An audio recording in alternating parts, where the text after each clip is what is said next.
Hello out there, Wolverines fans. I'm Eli Sherman alongside Leo Blavin. For this midweek matchup, Wolverines facing off with the Eastern Michigan University Eagles here on a chilly and a little bit rainy Tuesday afternoon. On the mound for the Wolverines today, making his first start of the season, Evan Hill. No record on the season, just pitched in one game. That was this weekend against Indiana. Went one scoreless inning, gave up a hit, recorded 2 strikeouts. Evan Hill, of course, missed the first chunk of this season due to injury and is finally making his return. He should play into the mix for the starting rotation once he gets a few rehab starts under his belt, and he should look to contribute a lot to that Michigan rotation. On the other side, for the Eagles, Adam Hornstraw on the mound today. He's a freshman, 0-1 record on the season, has appeared in just one game, made a start. He's 0-1, 12 flat his ERA, 3 innings pitched, gave up 5 hits and 4 earned runs, along with 3 walks. So Wolverines will be looking to jump on an inexperienced pitcher in the Eagles rotation and try and pick up a midweek victory, try and stay a little bit hot. They've done well recently. They started off the season 0-4 in the Big Ten, and since then they took 2 from Maryland and then 2 of 3 from Indiana, and they look to keep their momentum going into a weekend series in State College this weekend against the Nittany Lions of Penn State. Lineup for Eastern Michigan today brought to you by the Daily Sports Report. Austin Wilson leading off, playing center field. John Rubino playing second base, batting second. Mitchell McGeehan batting third. Wilson takes a ball on the outside corner. And it'll be interesting to see how Hill, making his first start of the season, how he starts things out. It's a wet day, so it'll be interesting to see if that plays a factor, at least early on, as he gets used to starting for Michigan. Settling quick will be absolutely key. He tags the outside corner for a strike. 1-1 now the count to Wilson. Finishing out the lineup, the right fielder batting fourth, Jordan Peterson. Tony DeLeo catching and batting fifth. Wilson takes a strike in at the knees, 1-2, hasn't swung yet.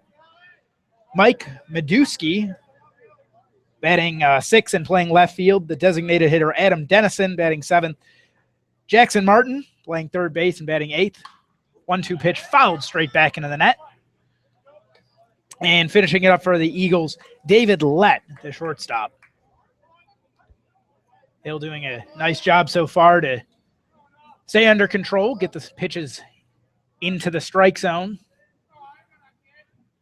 1-2 pitch, swing and a foul. That one also straight back. Count stays at 1-2. Hill doing a good job pounding the strike zone early. So key for a pitcher, especially early on in the game, to test the strike zone. You don't want to see your pitch count rise too early in the first, at least. 1-2 pitch. On the outside corner, he got him with a breaking ball. Adam Wilson goes down looking. Evan Hill says, "Hey, team, I'm back." Yeah, Wilson just got caught up there. He was watching the ball. It had great movement on it, and I think Hill a bit fortunate on the call there. It looked low from our vantage point, but nonetheless, Hill's certainly not going to turn it down as he gets the first strikeout of the game for the first out. Umpires for today's contest: Perry Costello over at first base, Mark Hannawald over at third, and the vet Michael Schultz behind the dish. First pitch to Rubino on the outside corner, a fastball for a strike. That looked a little bit outside. I was confused on that one. They do fix the scoreboard now. 1-0 the count. 1-0 pitch, swing and a miss.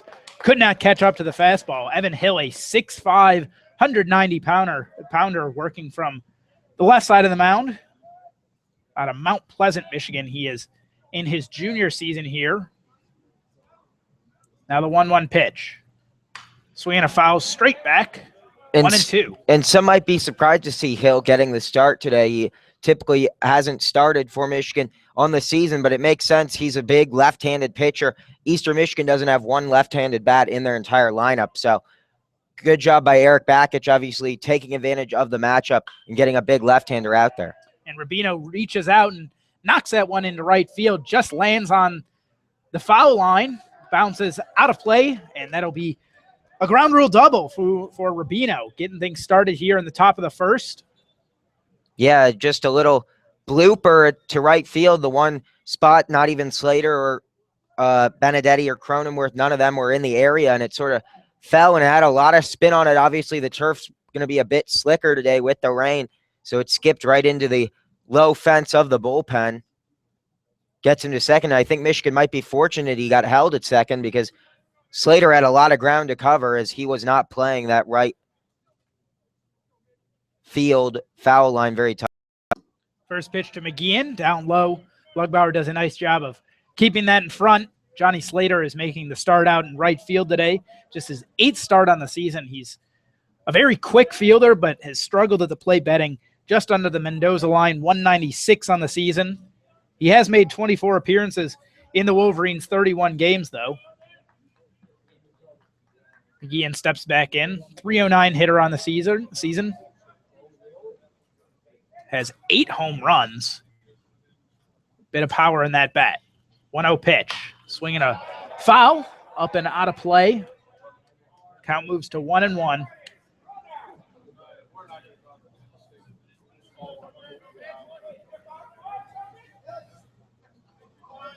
Evan Hill comes back to the mound. Set, looking for a sign from Lugbauer. Lugbauer, the highly touted freshman, he'll be batting 8th, also has been struggling at the plate, 216 on the season. 1-1 pitch, runner going. In there safely. Lugbauer mishandled it, and looks like Travis Mazes is hurt. Took the ball on a short hop, might have hit his wrist or hand. He's shaking it off. Yeah, it looks like he may have jammed his thumb in there. Ball came in slick, and bad throw by Lugbauer, far too low. And as we've been talking about, with the rain, the turf's not going to play like it usually does, and I think it just skipped on him rather than taking a big hop, and he did a good job at least blocking the ball, because obviously the last thing you want to do when a guy's stealing third is let the ball go into the outfield and allowing him to score. But a lot of good speed on the base path and a great steal ultimately. But at the end of the day, Lugbauer saw it coming, just fired it too low, and ultimately Mazes couldn't make a play on the ball. And Mazes was looking at his hand and asked for Evan Hill to throw the ball to him so he could see how his hand would respond. Now he's in there talking to Coach Bakich, and looks like one of the trainers. He's starting to kind of creep back towards the field. I think Bakich just wants to make sure that he's all right before he gives him the okay. Now he's going to try and throw a few more. Looks like he's having trouble getting the ball into the proper grip. He can hold it, but turning it in the hand seems to be sort of hesitant. Yeah, it seems like it may have just been a bit of a stinger. Doesn't appear to be having too much trouble throwing the ball, but obviously throwing it across the diamond is a lot different than playing catch with your pitcher trying to test the hand. So it'll be interesting to see going forward if Eastern Michigan tries to test that third base line, considering now that his bare hand is shaken up, and that can make fielding some of those balls with your bare hand especially difficult. Yeah, laying down a few bunts over there just to see how he would handle it could be an interesting strategic play. Don't think we'd see that from McGeehan.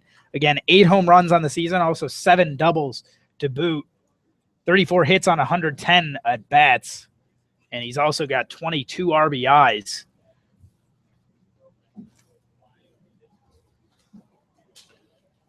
Leads the team in that RBI stat.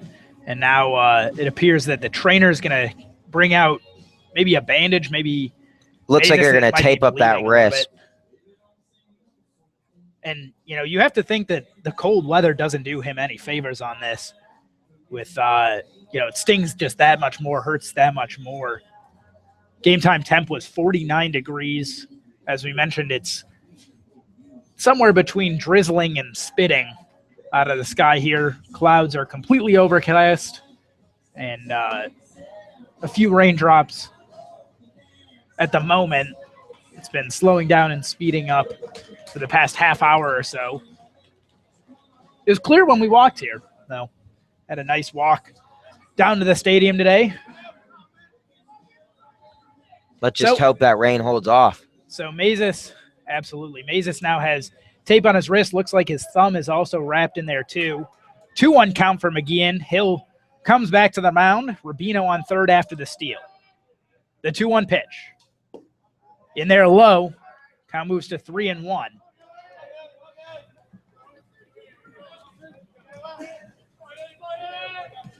McGeehan going to be looking for that one pitch right here. He has a bright orange bat in his hands. Real relaxed stance. The 3-1 pitch, curveball in there for a strike. That takes some moxie there, throwing a curveball and a 3-1 count to a power hitter. He knows how good a hitter he is. Not willing to throw something that can easily be hit, but he's not looking to walk him either. And now the 3-2 pitch. Swinging a foul straight back. That one bounced into the dugout. Looked like it caught somebody on the ear. There's a few youngsters down there. Look like they're about the age of 8 to 10. Maybe serving the role of bat boy today, but one of them looks like he and Hill rings him up on a curveball. Yeah, another good pitch. Worked for him the previous strike, and he just went back to the same thing, and it appears the strike zone is going to be very favorable down low. So if he can get that curveball working, especially down low towards the dirt, that's going to be key for him because he's gotten 2 strikeouts now on the day thanks to that curveball low. And checking in on that kid, seems to be all right down there in the dugout. Just took one maybe off the shoulder, but somebody is giving him a pat on the back. Peterson fouls the first one off. A little number over towards the Eagles dugout on the first base side. So the count 0-1. Hill trying to get out of a mini jam here with 2 outs in the top of the first. Wind lazily flying out towards right field, but only about 5 miles an hour. And you could see Hill, not a very patient pitcher. He likes to just get up there and fire it. Eastern doing a good job stepping out of the batter's box, trying to delay it as much as possible. Obviously, they've noticed Hill wants to be quick between his pitches, and Eastern Michigan doing their best to slow down his rhythm. The 1-1 misses. Count moves to 2-1 for Peterson. The delivery. Grounder over to third base. We'll see how Mazes handles it. Gets the throw off, and the Wolverines are out of the first. Wolverines go to the bottom of the first, looking to attack the inexperienced freshman in Adam Hornstra. You're listening to WCBN Sports, broadcast of Michigan Midweek Baseball, facing off with the Eastern Michigan Eagles. Good inning for Hill. Obviously, he had the one base runner get on, who was able to get all the way to third, but settled down with the 3 and 4 hitters at the dish with a runner on third base, able to get the strikeout and then the ground out to end the inning. And that'll be something interesting to see going forward, is how does Eastern Michigan continue to try to get Hill out of his rhythm? Because as we've seen so far, Evan Hill likes to be quick between his pitches. He's not someone who likes to walk around the mound very much. He likes to get it back from the catcher and fire it back almost as quickly as he gets it. Eastern, seemingly between every pitch, has been stepping out of the box, trying to slow down his rhythm a little bit, and that's something you'll see early on in games. Batters trying to throw off a pitcher and try to get him out of his rhythm. So that'll be something to watch for going forward, is will Hill eventually get rattled by Eastern trying to slow down the pace between pitches? And Hill, by all accounts, a veteran and one of the best pitchers on this staff.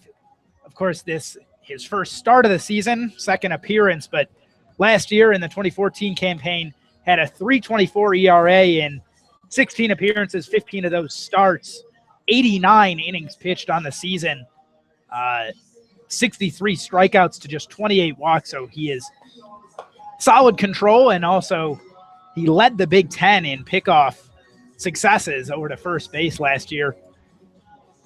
And going into this preseason, of course, he was injured, but he was named the 18th best prospect in the Big Ten by D1Baseball.com as far as the MLB draft goes. So we could expect to see him head for the pros depending on his performance here as the season closes out. On the other side, Adam Hornstra, the freshman pitcher for Eastern. He's a lefty, 6'4", 230 pounds, out of Riverwood High School in Atlanta, Georgia. So some Southern talent here on this Eastern Michigan team.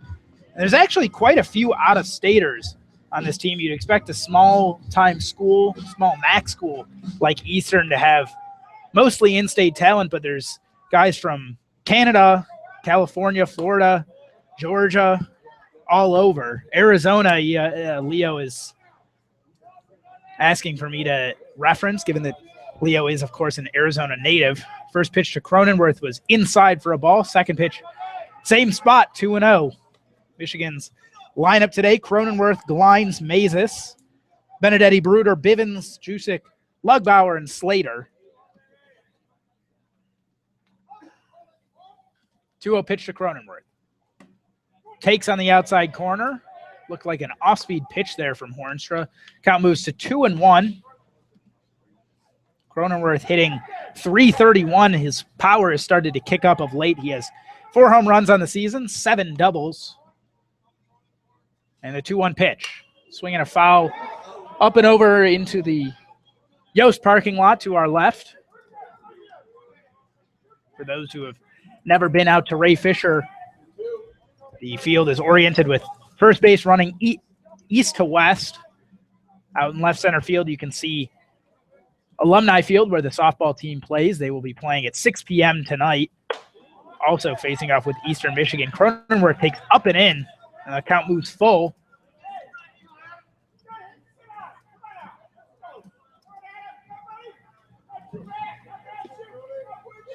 One fan heckling from the stands. 3-2 pitch.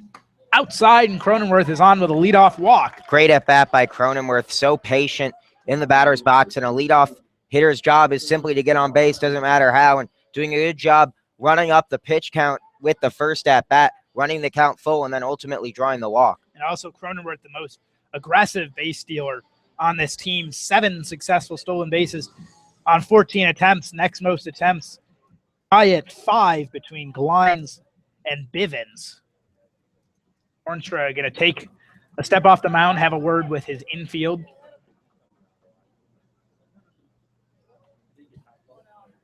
Glines stepping in. 368, the average on the season. He was up in the 450 range just a few weeks ago. He's cooled off a little bit after a really hot start. Takes the first one for a strike.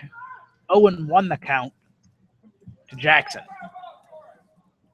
He has excellent plate discipline, has recorded 18 walks on the season.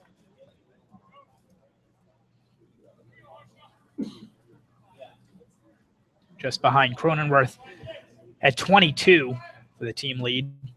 Cronenworth dancing around over there first base. Hornstra giving him a look. Misses outside. Looks like it might have been a pitch out attempt. Cronenworth stayed put, and so the count moves to 1-1 for Jackson Glines. Travis Mazes in the 3-hole. Departure from the norm here today. Jackson Glines normally in that 3 spot. Mazes moving up. He has been injured as well this season. Pickoff attempt from Hornstra. Cronenworth in standing up. Mazes was batting in the 6 or 7 slot earlier on in the season. Whenever he could. Had some lower body issues.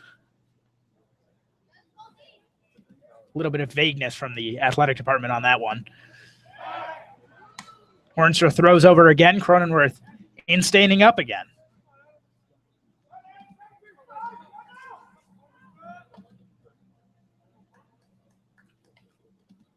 Hornstra looking in. He comes set, checks Cronenworth.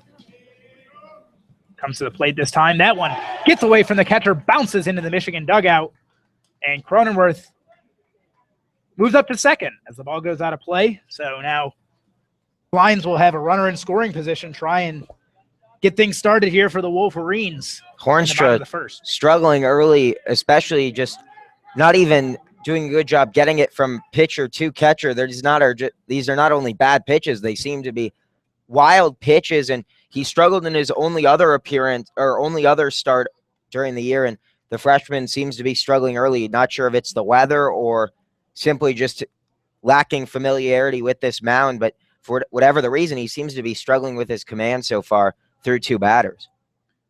So now the 2-1 pitch. Grounder looked like it went off Glines' foot. First base umpire Perry Costello makes the right call from out near second base, and so Glines is going to stay put. There's a certain degree of acting that goes on with plays like that, having to sell the fact that you hit the ball off your foot. Sometimes you can even manage to do so when it didn't hit your foot, depending on where the ball landed on the ground. But pretty clear there. I think Glines had him sold from the beginning. Now the 2-2. Inside, hits Glines on the hip, so the Wolverines going to have 2 on with no outs here in the bottom of the first. DeLeo, the catcher for the Eagles, goes out to have a word with his pitcher. Yeah, DeLeo just needs to settle Hornstra down a little bit. He's clearly struggling right now. He's walked the first batter and then beamed the second, and the control seems to be the issue right now. And not sure if he just needs to settle things down or if he's just throwing the ball too hard, trying to aim it as opposed to just letting it rip. Whatever the issue, he needs to settle it or he's going to get himself into a lot of trouble as he's let the first 2 runners on and still nobody out here in the bottom of the first. There's a certain degree of settling in that needs to happen, and you're trying to prove yourself as a freshman, making your second career start in the college game. Mazes takes a strike on the inside corner, 0-1. Benedetti on deck. Benedetti leads the Big Ten with 34 RBIs on the season.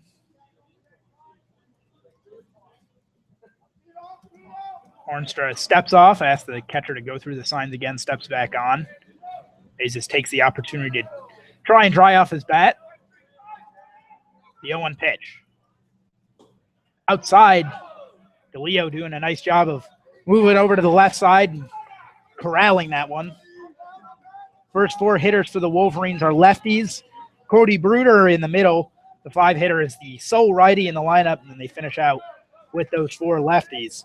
So Wolverines counterintuitive going with an 8 lefty lineup against a lefty pitcher today. 1-1 pitch outside, 2-1 now to Mazes. The Wolverines, you have to expect that they're just going to try and milk Hornstra for as much as they'll give him and then look for a really good pitch to hit.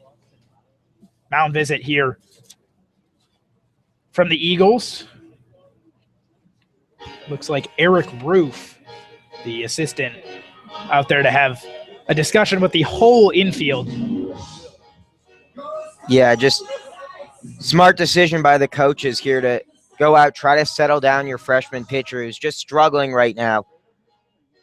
Last thing you want to do is on the road, get yourself in a big hole in the first inning. And unfortunately for Hornstra, he's put himself in a position where he's going to have to pitch himself out of a jam.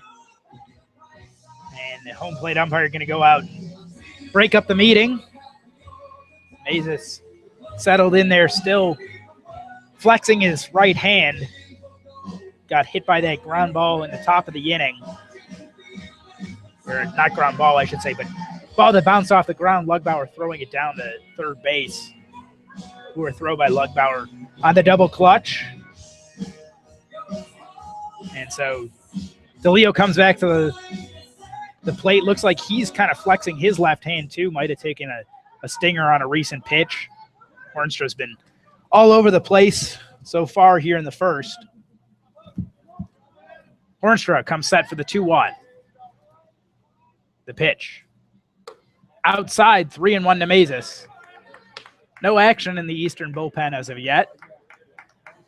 Looks like they'll stick with Hornstra as long as they can. 3-1 pitch. Swinging a drive into right field. That one's down. Coming around from second and held up was Cronenworth. Now the ball gets away from the catcher. He's going to come in and score. Everybody moves up a base. Looked like it was going to be just a 1-base hit for Mazes, and Glines was going to get held up at second. Cronenworth going to stop at third, but that ball got way over the catcher's head, and DeLeo had to come near the Michigan dugout to regather that one. Everybody took advantage, and so now the Wolverines with a 1-0 lead here, bottom first in Ann Arbor. Yeah, surprised to see the third base coach hold up Cronenworth, who was coming in with a lot of speed, and ultimately it didn't matter as Cronenworth got to score after the ball was thrown well out of the reach of DeLeo, and DeLeo also didn't have anyone covering home plate as he went to get it in front of the Michigan dugout, which made it even easier for Cronenworth to get the first run of the game for the Maize and Blue. Benedetti lines that one down the left field line and foul. 0-1 the count. As I mentioned, Benedetti leads the Big Ten with RBIs, 34 on the season. Cronenworth tied for second in walks. He tacked on his 22nd walk of the season just a few moments ago. Second pitch to Benedetti is in the dirt, 1-1 the count.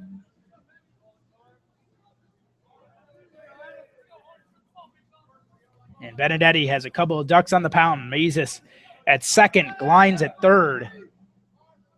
Looking to add to the early 1-0 lead. 1-1 pitch. Inside for a ball, 2-1 now to Benedetti. Benedetti, a .339 hitter on the season, a outrageous .527 slugging percentage. 3 home runs, 10 doubles for the sophomore.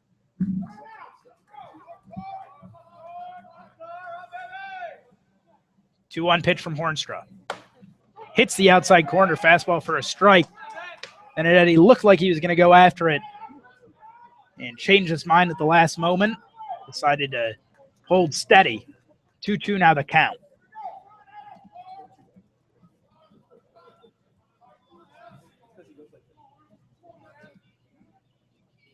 Two-two pitch. Swinging a nubber into the deep part of the infield. Nice sliding play to catch that one on the fly by Lett over at shortstop. Everybody returned safely, so 1 out here in the bottom of the first. David Lett making a big play there, but heads-up base running as well, as no one was caught out of position there. And Michigan, I think, fortunate that Mazes wasn't doubled up there as he looked to be making the jump, but saw Lett coming in to slide under that ball. So Michigan still in a threatening position with just 1 out and runners in scoring position. Cody Bruder comes to the plate and a line drive into left center field. That one's down. Definitely going to be 2, could be 3. Lines in to score, Mazes in to score. Bruder stands up at second with a 1-out double. Wolverines lead 3-0 here in the bottom of the first. Good Nice piece of hitting there. Simply driving that one to the deepest part of the ballpark. And right now you're just seeing Hornstra really struggle. Now he's starting to throw the ball over the plate. The problem is he's throwing it high and not with enough pace to blow by any pitchers. Problem is when you're throwing a fastball and you just don't have enough pace on it, you've got to keep it down low. He put that one right in the heart of the plate, and great piece of hitting by Bruder just to drive it to the deepest part of the ballpark, driving in 2, and Michigan now increasing their lead here in the first. Bivens comes to the plate. .286 hitter on the season, 15 walks. The stat that stands out. Bivens, a freshman. Seen a lot of time so far this year in the stead of Travis Mazes, who was injured. He's been playing shortstop since Mazes came back, so sticking with that position. Mazes over at third. Bivens fouls that one off. 1-1 the count. Hornstra staying in the game. Still nobody out in the bullpen for the Eagles.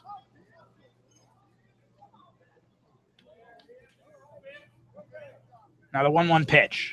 Curveball, swing and a miss. Way out in front of that one was Bivens. Count moves to 1-2.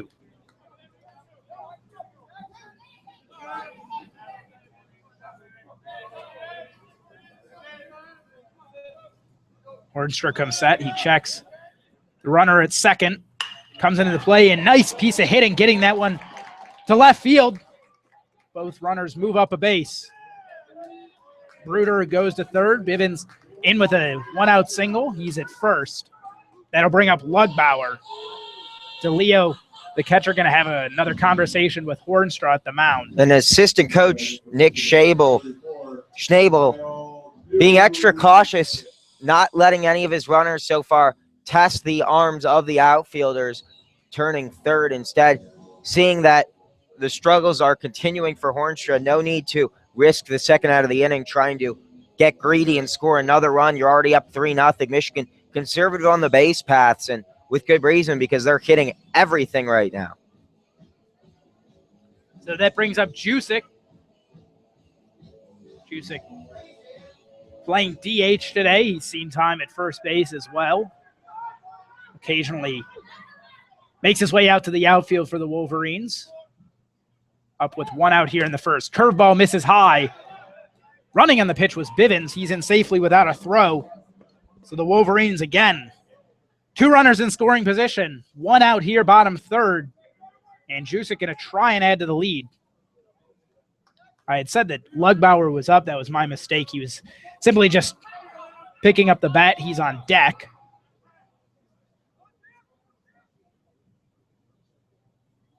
So the 1-0 pitch.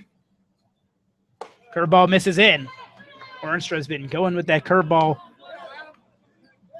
trying to get something into the zone, but the last two have been well high.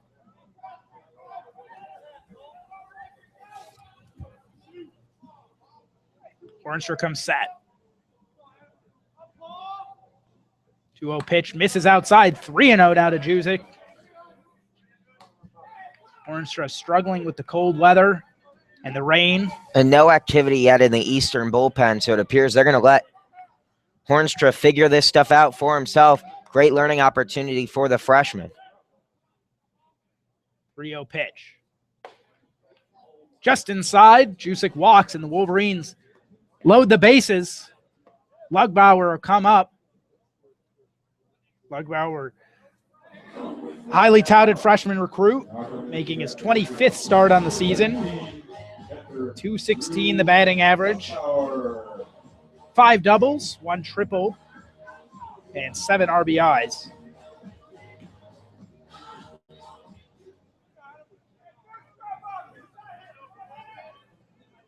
Hornstra looking in. Wind blowing out to right field. Lugbauer, of course, a lefty. Lines this one over to second base. Nice diving stop by the shortstop. They flip to first. They got the double play. And they retire the Wolverines. 3 runs damaged, though.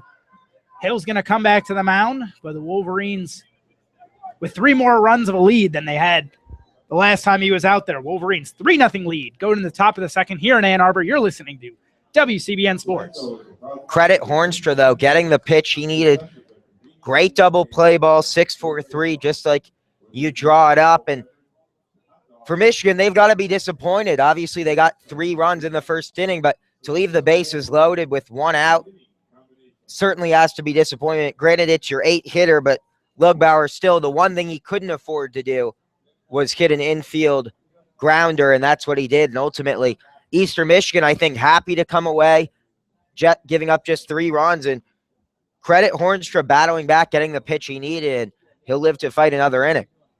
Yeah, and the Wolverines seems like they've been doing that a lot this year, getting bases loaded with 1 or no outs and then having it end on a double play. They had that happen twice in the home series against Maryland a couple weeks ago. Had in that 8-run inning, that 8-run 5th in the second game of the doubleheader against Maryland, they had bases loaded. They were looking to tack on a few more, and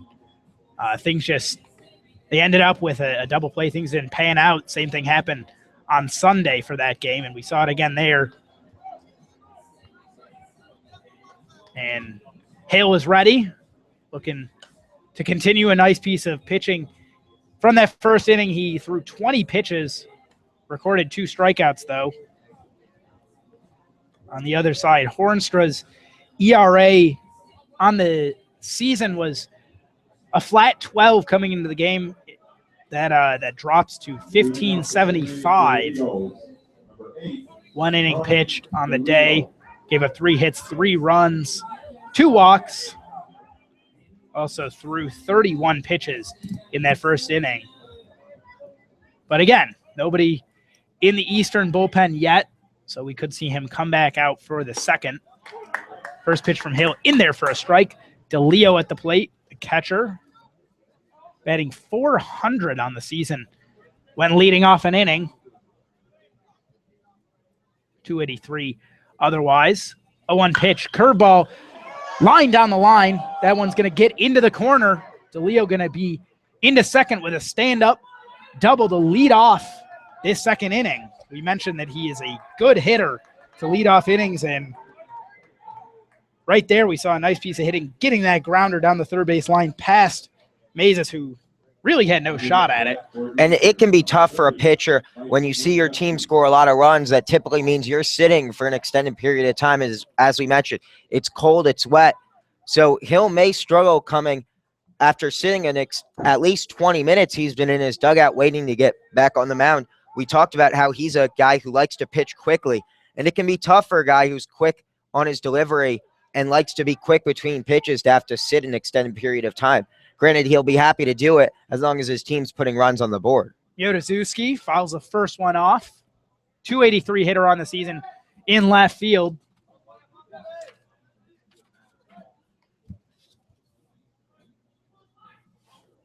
A 1 pitch. Hill comes set.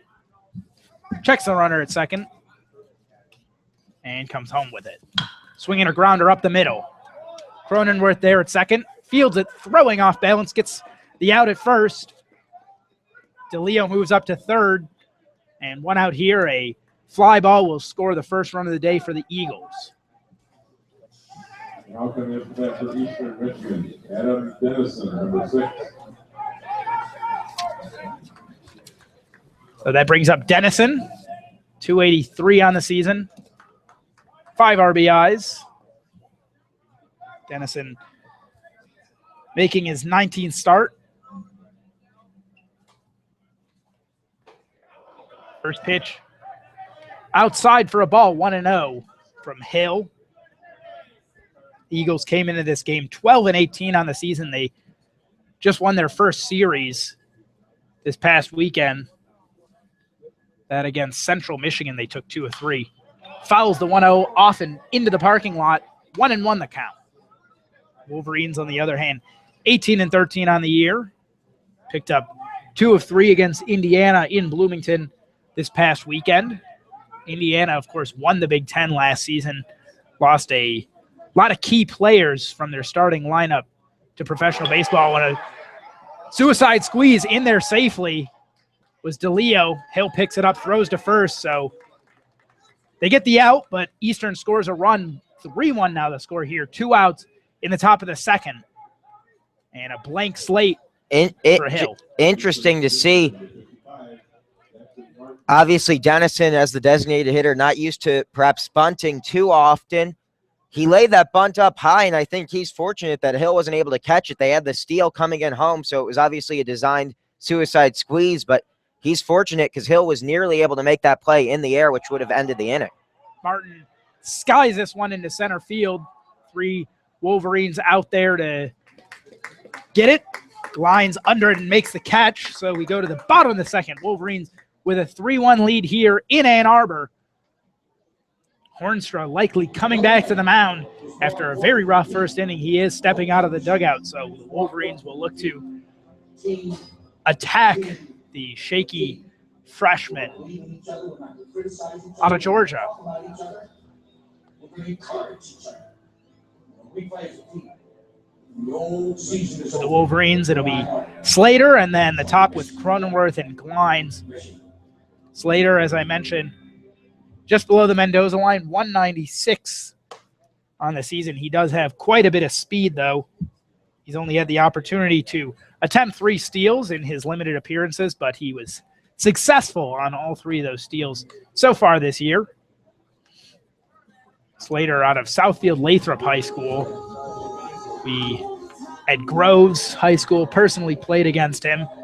Always a imposing pitcher, of course, not a pitcher here in the college game, but had a nice fastball riding in on the hands of the right-handed hitters, around 85.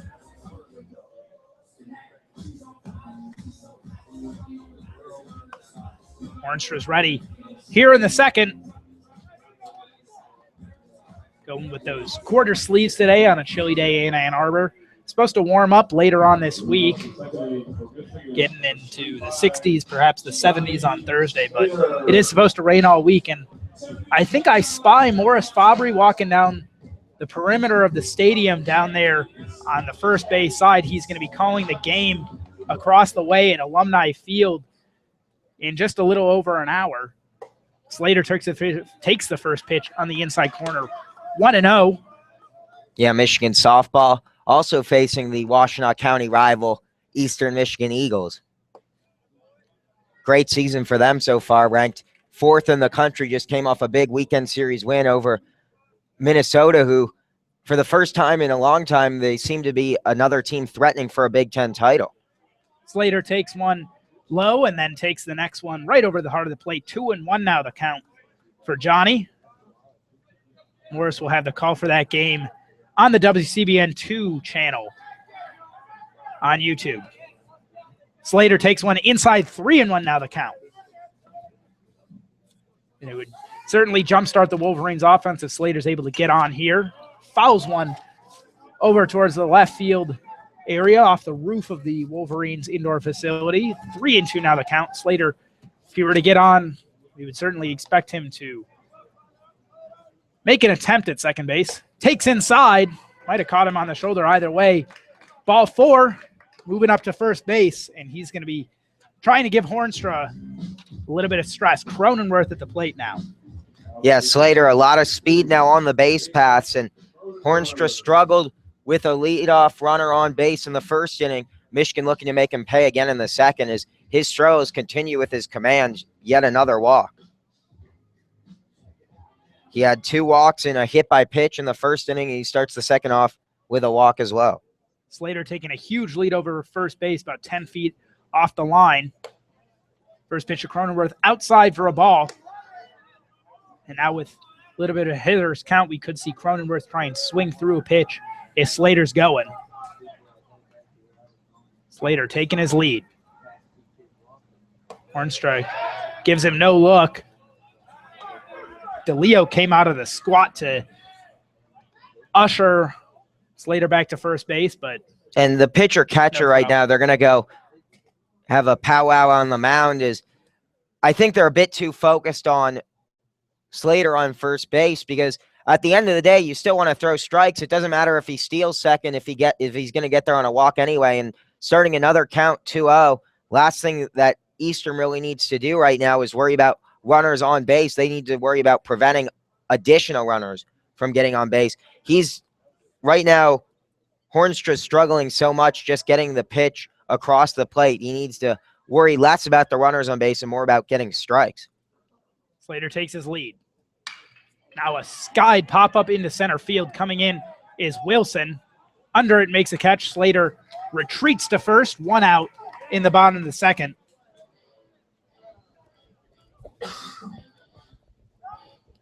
Bit surprised to see Cronenworth swinging on that one. 2-0 count. Apparently thought he had a good piece of hitting or a good opportunity to get a good hit. Pitch he liked, just unfortunate for him. Appears he got a little bit too under it. He'll be frustrated with that one on a 2-0 count. The last thing you want to do is fly out. Yeah, that one was certainly a good pitch to hit, but as Hornstra throws over to first base, Slater in sliding at first. Cronenworth had a good pitch to hit. Looked like he might have just dropped the hands a little bit, unable to get that one on a line. Slater again taking a big lead. Ball gets away as Hornstra throws over. Slater going to be into second. He rounds second and retreats, stays put at second after Hornstra throws the ball away. That one going to go down as the second error of the game for the Eagles. Yeah, right now Hornstra a bit too concerned with the runner on base, and his struggles are continuing not only with his control now, but a wild throwaway the second time he's allowed a runner to get a steal thanks to his struggles as he had the wild pitch in the first inning. And now a balk as he's going to move Slater all the way to third base now, throwing away the previous pickoff attempt and now a balk before he can even get the pitch off, and he's really getting razzled by the runner on base. Michigan's going to continue to try to frustrate him by putting more runners on base. First pitch to Glines behind his back. Slater in safely. Wolverines put a ball in play. Slater had to stay put after the flyout by Cronenworth, and then after that just moves up one base. Each play ends up scoring. You're really seeing Hornstra unravel now. I've never seen anything quite like that. The pitch went behind Glines in the batter's box, something you almost never see. And no runner on base now, but unfortunately for Hornstra, that's because he just crossed home plate.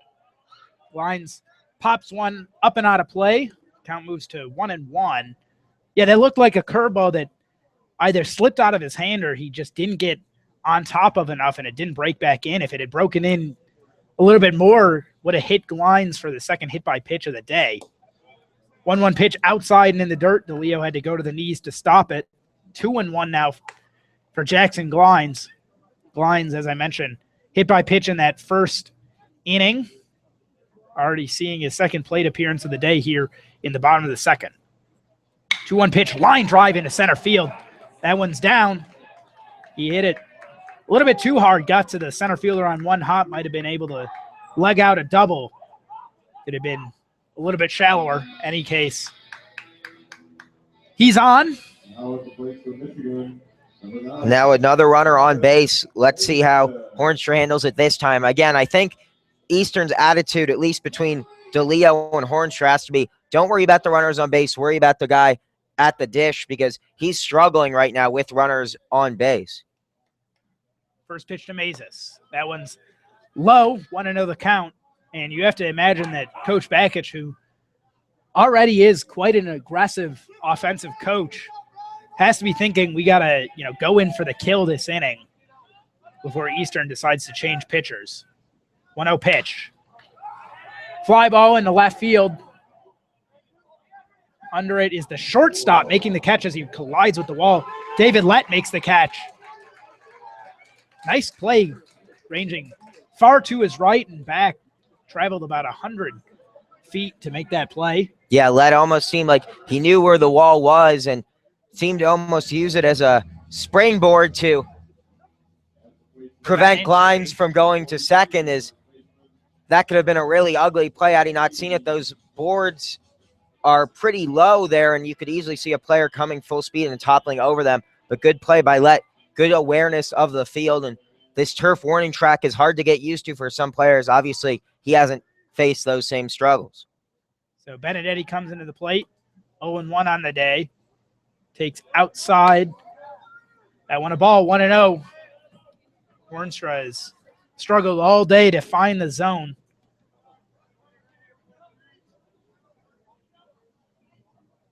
One 0 pitch. Curveball gets the inside corner. Benedetti looked like he wanted it. Benedetti had a stellar weekend down in Indiana, had 2 home runs, slugging percentage at a 1,037 mark. 1-1 pitch, line drive into left field. That one just in the Michigan bullpen, foul. So Benedetti going to stay put, a 1-2 count now for the sophomore. Benedetti, of course, named to the Big Ten All-Freshman team last season. Offensive firepower there at the plate. Playing first base today. Frequently also sees time in that designated hitter role. Hornstra steps off, gives Glines a look, and comes back onto the mound. Staring in at DeLeo. He comes set. 1-2 pitch. Throws over to first base. Glines in, standing up. Glines 3 for 5 on the season in the stolen bases category. And Glines not taking a big enough leadoff, really, I think, to warrant throwbacks. Benedetti lines this one into right field. That one going all the way to the wall. Glines round second. Rounding third. He's coming home. He's going to be in standing up. Wolverines take a 5-1 lead here in the bottom of the second. Benedetti with a nice 2-out double. Yeah, great piece of hitting. And McGeehan just trying to hold the runner at first, and that would have been an easy line out if he was playing his normal first base position, but Glines forcing McGeehan to hold him on base, and that allows Benedetti to drive that one tight on the foul line, just in play, and allows Michigan to score their 5th run of the game. Bruder's going to come to the plate now. He had a 2 RBI double in the first inning. It's not too frequently that you see the 5-hitter getting his second plate appearance of the day in the second inning. Takes outside, a ball, 1-0. Still nobody warming up for the Eagles in the bullpen. Fair number of fans here in attendance on a rainy Tuesday, most of them under the awnings along the first and third base sides. 1-0 pitch. Foul ball. Out of play. Just misses a person walking out there in the parking lot. Hits a car on the bounce. Did you drive today, Leo? I did. Where'd you park? I think my car is safely out of the danger zone. The key is to park down in the track parking lot, about 500 feet from home plate. 1-0 pitch to Bruder. In there for a strike. Nice pitch right at the knees. Yeah, barring any bombs down the right field line, I think I should be all right. So Bruder, 1-2 count.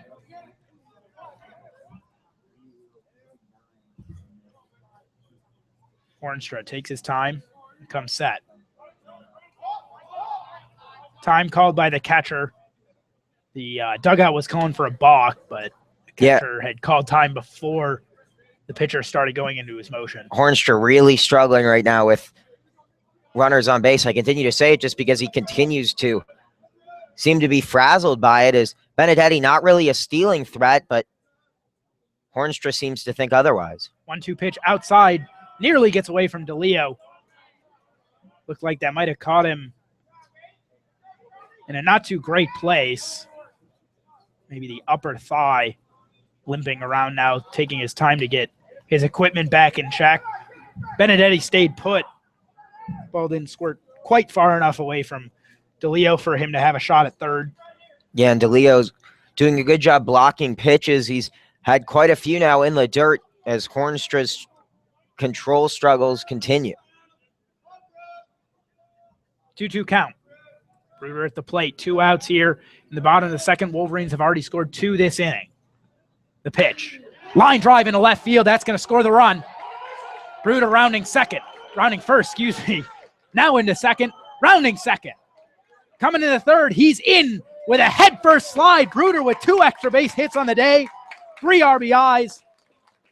And the Wolverines take a 6-1 lead. Hornstra continues to struggle. Bruder has his number through 2 innings. Yeah, Bruder, almost the same spot as his previous hit, just driving it into the gap in left field. And when you leave a fastball up high in the zone, it's so easy to drive it, and Bruder seems to be in a zone today facing Hornstra, as Hornstra's really been struggling against Bruder. A double and now a triple so far coming for Bruder in this game.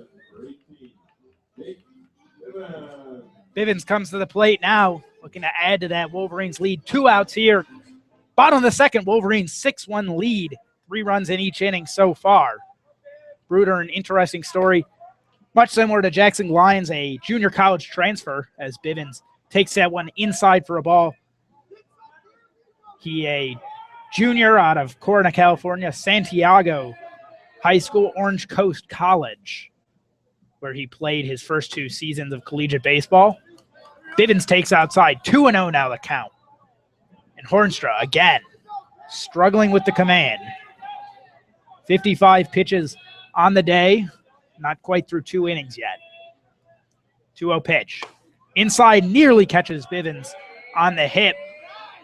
Just able to take that one. And all 3 of these pitches not even close to touching the strike zone. So Hornstra's struggles are continuing, and Eastern Michigan appears content to just let him play this one out, as there's still no motion in the bullpen. 3-0 pitch. Right over the heart of the plate.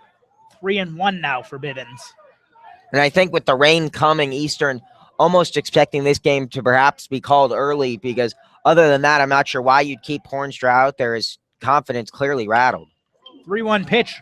Grounder right up the middle. Hornstra falls over. And Bivens. Ooh! Questionable call there from the first base umpire. I thought Bivens had it.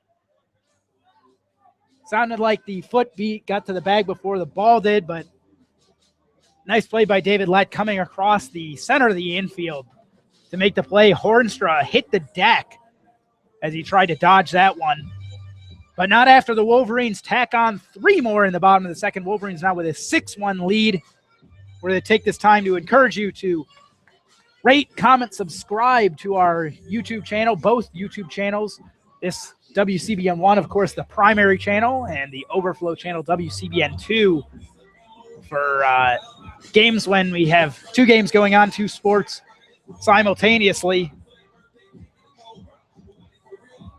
And, of course, you can also follow us on Twitter, get updates on game broadcasts and live tweets for the lesser-known sports. For example, we had our first coverage of a water polo game this past weekend. Wolverines won that game 13-12 in overtime, sudden death overtime. And Jeremy Parks, the freshman who's quickly becoming a veteran on this staff, on the call for that one. Pitching change for the Wolverines, Jace Van Senna going to come in now. He's a freshman, 2.49 ERA on the season, 1-1 his record in 25 1/3 innings pitched. 2-1 the strikeout to walk ratio, 12 strikeouts, 6 walks, 1.16 the whip. He's done a nice job early on in his career. He, like Lugbauer, was drafted last summer in the MLB first-year player draft, but again, like Lugbauer, elected to come to the Wolverines, get that college education to develop a little bit more. And he'll be pitching to Lugbauer, who's catching at the moment. So interesting to see Hale get pulled early. What do you make of that, Leo? I think it's just Michigan's in control right now, 6-1 in the game, trying to get as many pitchers in as possible. Doesn't really harm them, especially pitching in the rain. The last thing you want to do is have a pitcher go out there extended innings and risk an injury. Yeah, and with Hill coming back from injury himself, you'd expect them to just try and get him into the flow of things. This weekend he had one inning of work, today 2, so we'd expect them to up his pitch count as the season progresses. Let flies this one into left field. Back to make the catch was Bivens in shallow left.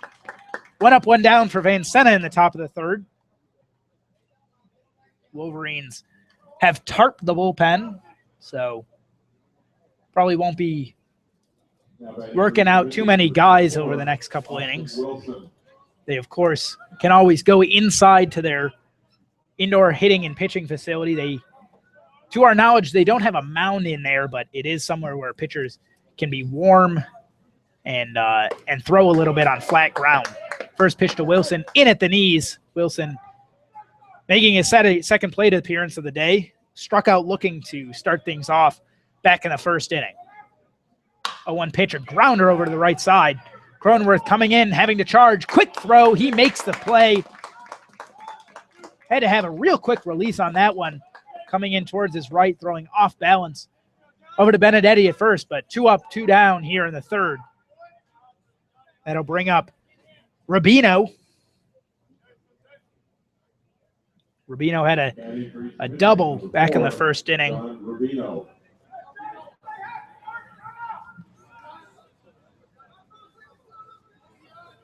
Van Senna in the windup. First pitch, a fastball on the outside corner for a strike. 0-1 now to Rubino. John Rubino, the second baseman, batting average .270 on the season. Check swing on a changeup inside. Coming out of his hole was Lugbauer. He makes the play, stepping just outside of that line. So 3 up, 3 down in the third. Wolverines go to the bottom of the third, 6-1 lead here in Ann Arbor. You're listening to WCBN Sports. Eli Sherman with Leo Blavin for a midweek matchup. Wolverines and Eagles. Doesn't get much easier than that. 3 up, 3 down, and it's an encouraging sign to see from the pitcher to come out after not starting the game, come out fairly early in just the third inning, and obviously he comes out with a lot of confidence. As 3 up, 3 down is as good as it can be for a pitcher, especially with that much ease. So Hornstra surprisingly going to come back out for a third inning of work. He's thrown 60 on the day. There are now finally some Eagles heading down to the bullpen. Looks like the catchers are going to get their gear on, and a few guys are going to go get stretched out with those bands along the interior of the outfield fence. So if Hornstra is unable to shut things down in this inning, we could see him get an early hook. For the Wolverines today, the starter Hill, final line, 2 innings pitched, 2 hits, 1 run, 2 strikeouts, no walks. ERA moves to 3.00 on the season. So kind of spring training type outing for him, just getting a few innings in a work, try and settle down, get used to throwing on a mound. And the tough conditions certainly had to have helped his confidence, being able to play well in the rain and the cold. Jusick at the plate for the Wolverines. He takes inside from Hornstra a ball.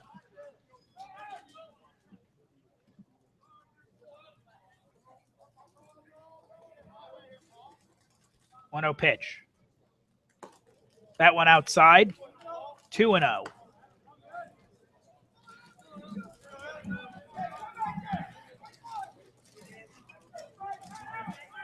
Two-0 pitch to Jusick.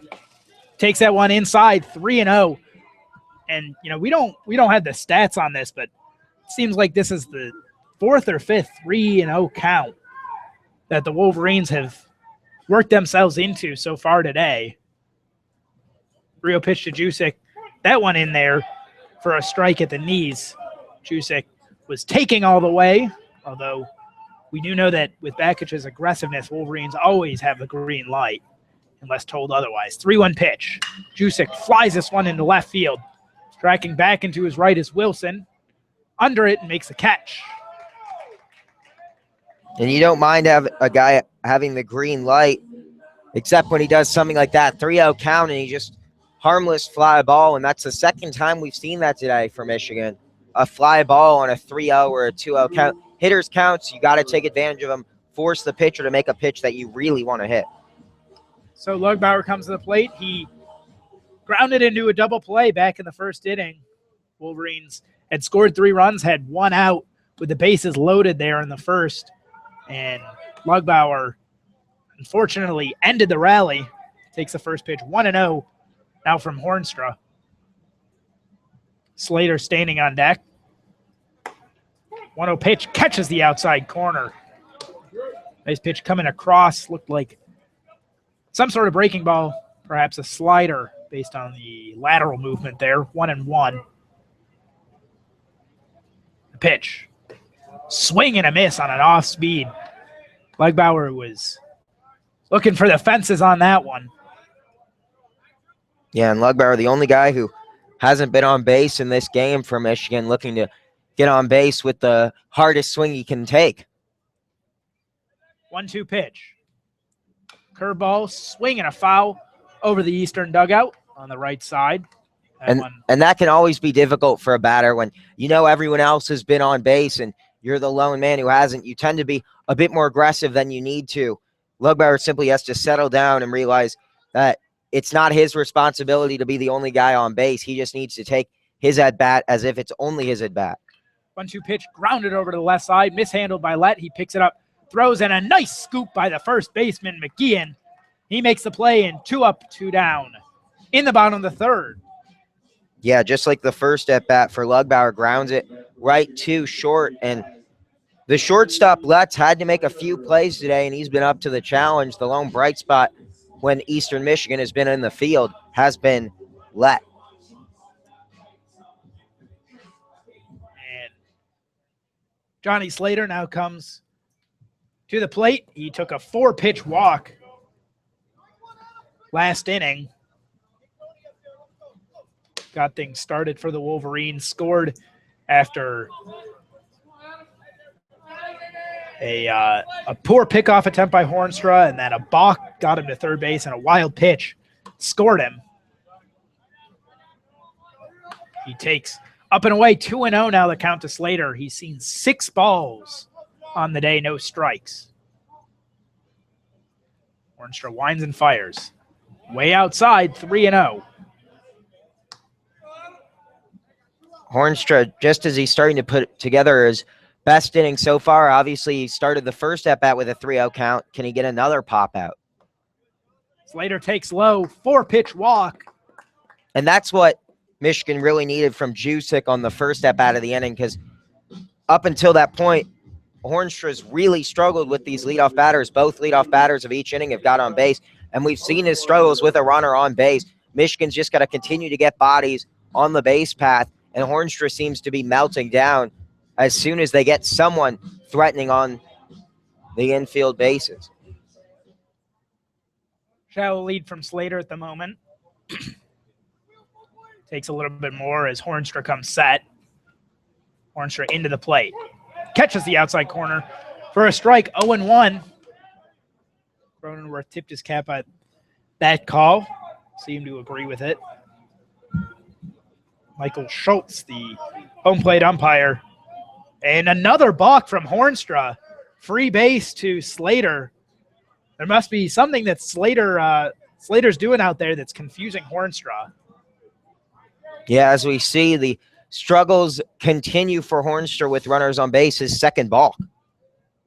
And so 0-1 to Cronenworth. Cronenworth takes outside 1-1. And again, it looked like a double clutch there, coming set. Your hands are allowed to come set once. And if you're one of the guys that kind of goes down and comes back up and then goes down, you have to do the same thing every single time. And there, I think we saw that he's a single setter. Cronenworth flies this one into left field. Would have been off the wall if it were fair, but about 50 feet too far to the left. And so Hornstra, he's a single clutch guy, and when he comes set and then brings the hands back up and comes set a second time, that's when he's getting called for that balk. Rather uncommon to see at the college level. You only see a balk once or twice a year. 1-2 pitch. Up and away, 2-2. Blinds on deck if it gets to him. Slater at second base after his second walk of the day. Cronenworth batting for the third inning in a row here in the bottom of the third. Wolverines a 6-1 lead, tacked on 3 in each of the first 2 innings. 2-2 count to Cronenworth. Curveball misses up. That didn't break. Count moves to 3-2.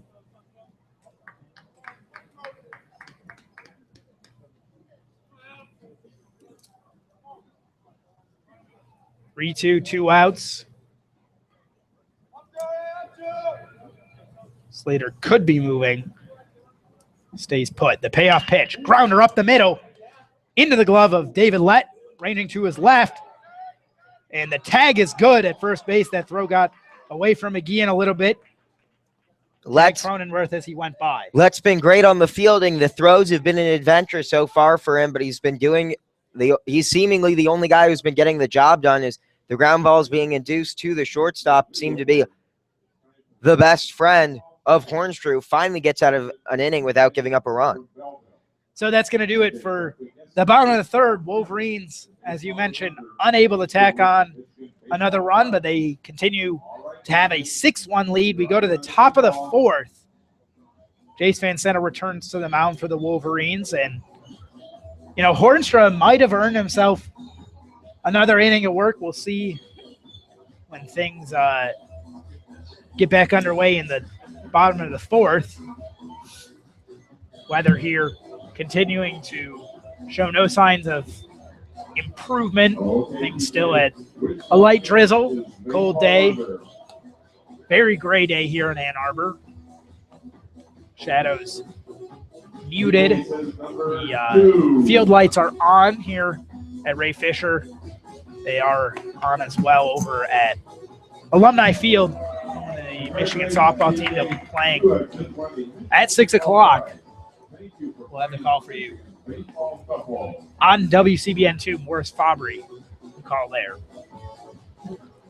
Michigan up 6-1 heading into the top of the fourth, and it's been fairly easy for regardless of who's pitching on the mound for Michigan, as not much danger has come from Eastern Michigan. Just 2 players have gotten on base so far in the game, thanks to 2 separate doubles from Rubino and DeLeo as we head into the fourth inning.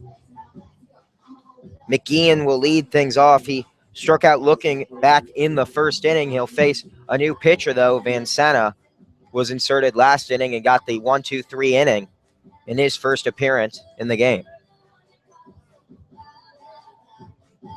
McGeehan, to the 3-hitter for the Eagles, struck out in that first inning.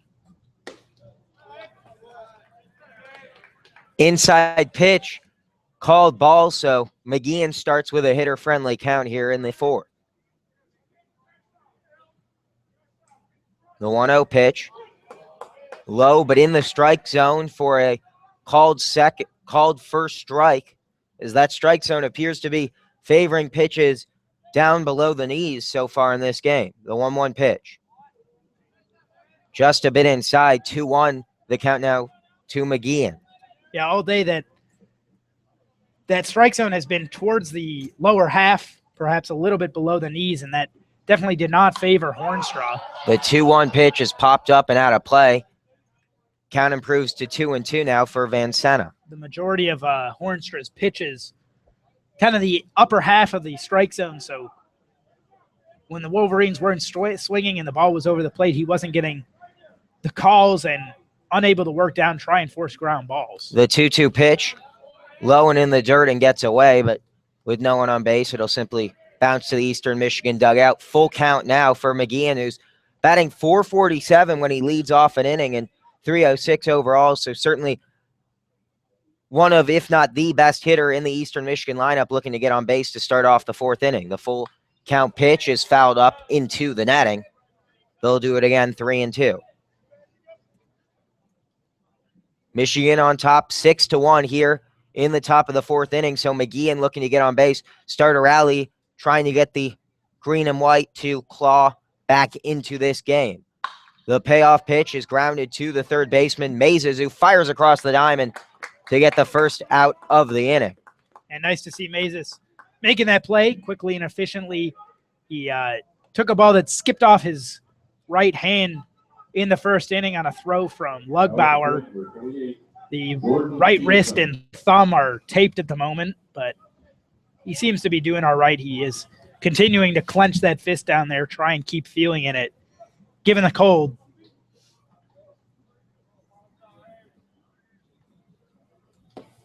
First pitch to Jordan Peterson is a swinging strike. 0-1 the count.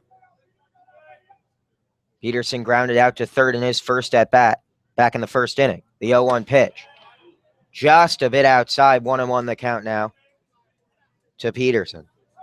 Jordan Peterson, the right fielder, batting .303 on the year. The right-hander looking to get on base for just the 3rd time for any Eagle in this game.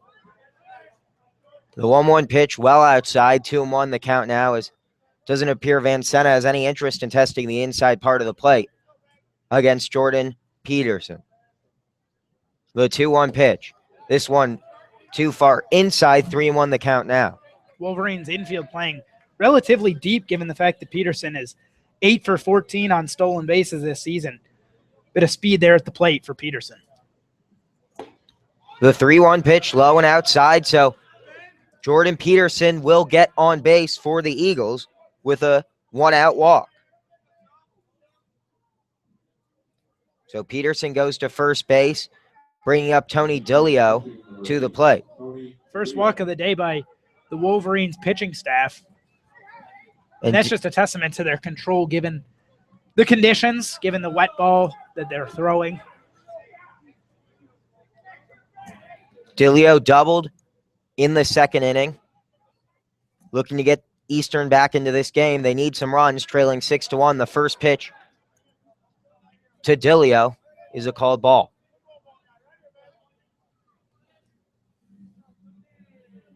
One out count to Dillio. The one man to cross the plate for Eastern Michigan, looking to get an RBI for himself with the runner on first in Jordan Peterson. 1-0 pitch inside, 2-0 the count now, as Van Senna starting to struggle with his command.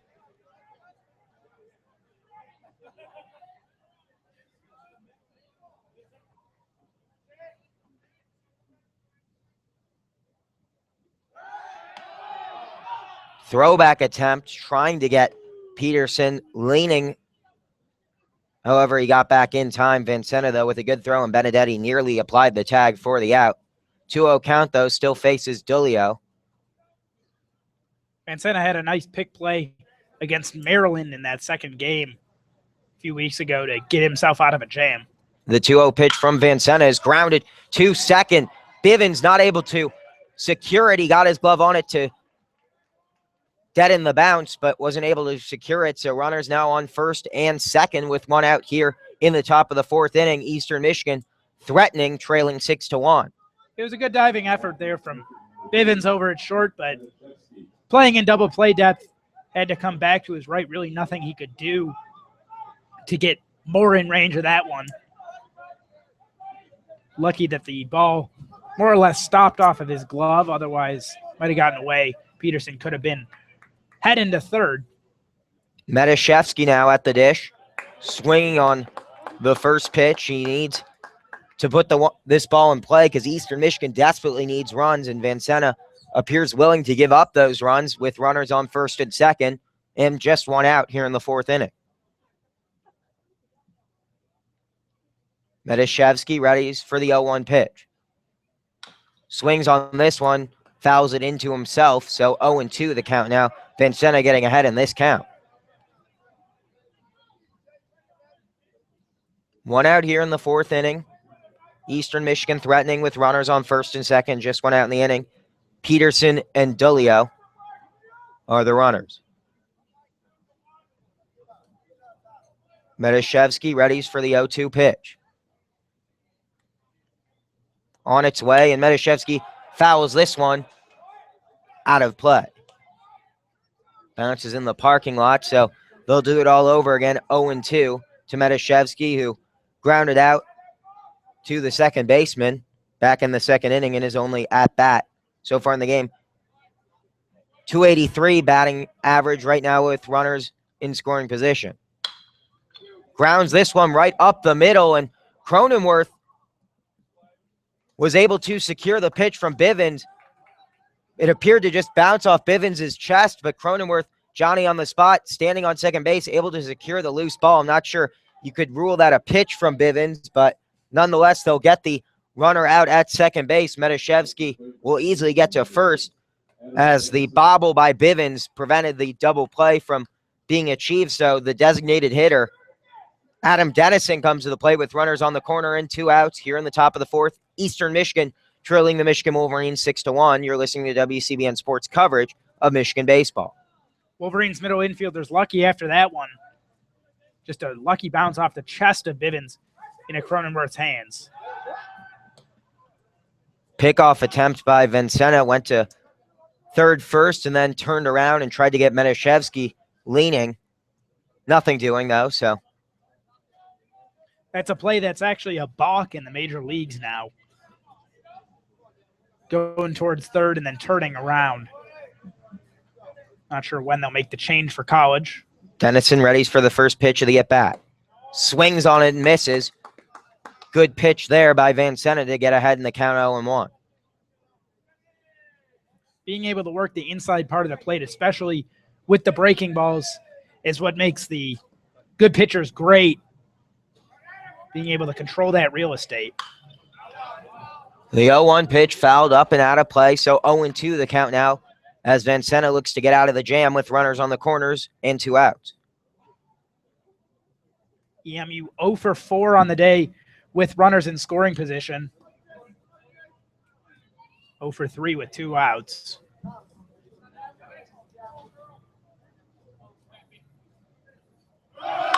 Runner going from second, and a great diving play made by Mazes, trying to fire it across the diamond, just not in time as Dennison just beat out the throw. A great play made by Mazes to prevent more runs from being scored, but Eastern Michigan and Peterson get the Eagles back on the board for their second run of the game. Mazes preventing Medashevsky from having the opportunity to round third. Great play by Mazes, just not enough on it to get Dennison out at first. So Dennison and Medashevsky on the corners now with 2 outs in the inning. And now at the dish, Jackson Martin, the third baseman. Yeah, the turf came back to bite the Wolverines on that one. Mazes, ranging to his right, just slipped with the wetness. Probably wouldn't have done the same if he were wearing cleats with dirt. A grounder to the third baseman, far easier for Mazes this time. but the throw gets away from him and drags Benedetti off the base.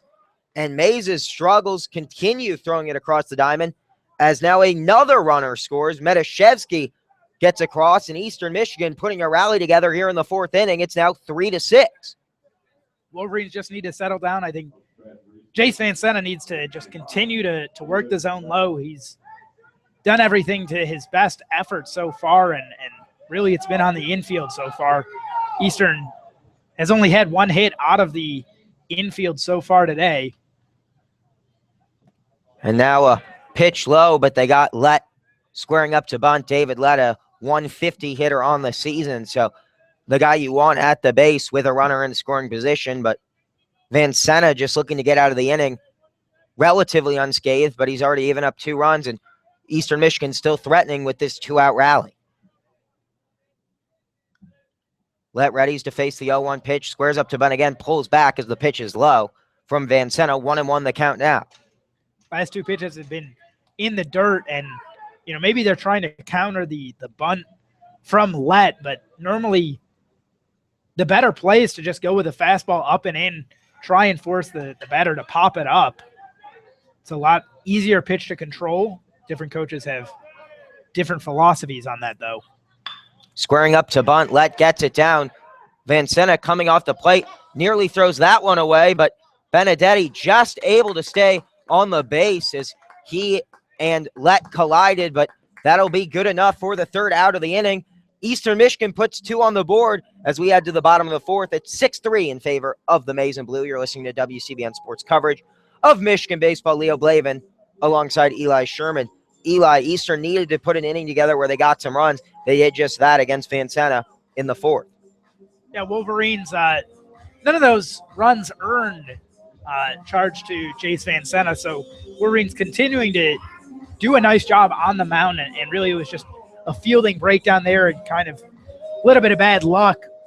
Bivens could have ended things if he had been able to handle that ground ball up the middle, get a nice toss to Cronenworth. Cronenworth got the ball at second base, unable to throw to first in time to get a double play, and then for Mazes slipping and sliding over at third base, nothing he could do about it.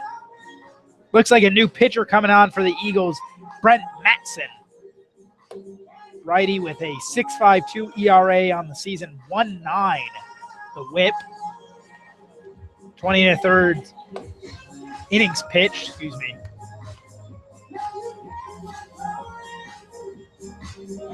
The 1-1 record, this his 7th appearance. He's given up 12 walks, just recorded 9 strikeouts. So perhaps a similar strategy to what they did with Hornstra, looking to give guys a little bit of experience in the midweek game against a non-conference opponent. And Madison, a lengthy right-hander, coming in at 6'6", so it'll be the first new pitcher of the game for Eastern Michigan as Madison enters in a contest where he and his Eagles trail 6-3. So we head to the bottom of the 4th. It'll be Jackson Glines to lead things off for the Maize and Blue in the 4th. That's in a big boy from that right side. 6'6", 190 pounds, a freshman. Local kid out of Canton, Michigan, Canton High School. Just about 20 minutes away from here, Ann Arbor, and even closer to Eastern Michigan University. And Eastern looking to get back-to-back innings without giving up a run. It's important for Eastern to keep the momentum up here as Glines readies for the first pitch of his at-bat and of the bottom of the 4th inning. It's low and outside. 1-0 the count. Glines has scored twice already today. Got on by a hit by pitch in the first, a single in the second. As Glines lines this one out of play into the Eastern Michigan bullpen. 1-1 the count now to Jackson Glines. Hit by a pitch in the first, singled in the second, looking to get on base here in the 4th. The 1-1 pitch, high and outside as the count improves for Glines to 2-1. Batting .374 on the year. And he's helped that average by going 1 for 1 so far in today's contest. The 2-1 pitch. Inside as Glines patiently waits. for the 3-1 pitch now to come from Madison. More of the same from Matson that we saw from Hornstra, struggling to find the zone. As Glines lines this one up and out of play over the third base dugout heading towards Yost. As they'll do it again now with the count full. Glines looking to get on base as the leadoff batter. Batting .444 when he leads off an inning so far this season. So he readies for the full count pitch and lines this one foul just in front of the first base Eastern Michigan dugout. So they'll do it again full. Mays is on deck, waiting for the conclusion of this at bat. Full count to Glines as Glines lines this one into right field, tracking deep, and it gets out of here. Jackson Glines into right field, over the wall, and it increases Michigan's lead to 7-3 as Jackson Glines gets his first home run of the year. That's just a spectacular at bat from Jackson Glines. Works the count to 3-0 and then sees a few pitches, doesn't see much he likes, and then finally finds a pitch right on the inner half of the plate and absolutely turned on it.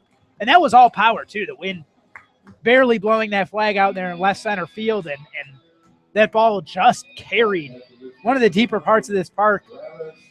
Fence out there in right center field, about 370 from home plate. Glines, the senior from Coors Gold, California, as you mentioned, a junior college transfer, just his second home run of his career, first this season, and it increases Michigan's lead to 7-3. Jacob Cronin, or Travis Mays, excuse me, at the dish now. 1-0 the count to him as he swings on the 1-0 pitch, making it 1-1. Brett Madsen, another freshman pitcher for the Eagles. It's going to be interesting to see how he responds after giving up that home run there.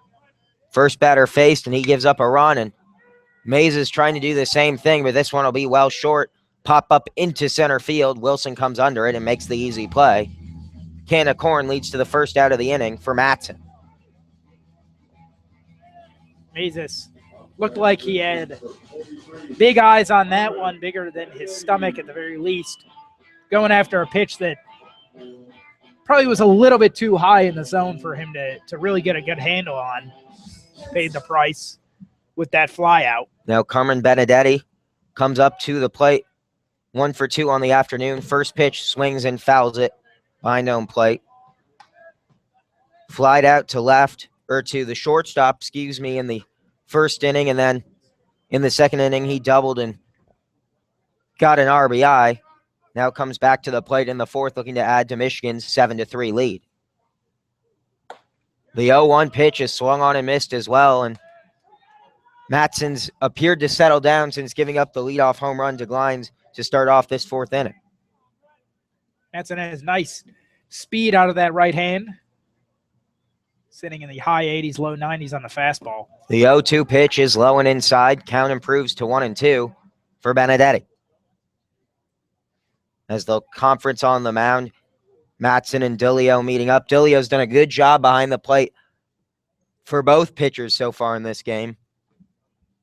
Yeah, as a catcher, it's always rough having to work a lot harder than you're used to, trying corralling balls behind the plate, and also having to worry about watching mechanics and trying to settle down a pitcher. The 1-2 pitch to Benedetti is popped up, tracking out of play, and it will land safely on the concrete as Benedetti keeps his at-bat alive. 1-2 the count to him with 1 out in the inning.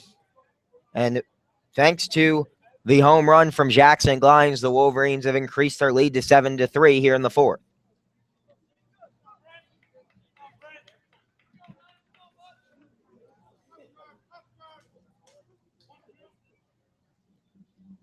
The 1-2 pitch on its way from Madsen. Benedetti fouls this one off into the netting. Good job by him defending the play.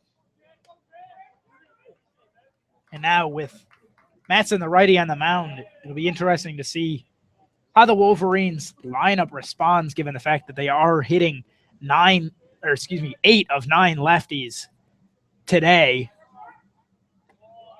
The 2-2 pitch low, and it will run the count full for Benedetti, facing off against Matson here in the fourth. Matson continuing to struggle to find the zone.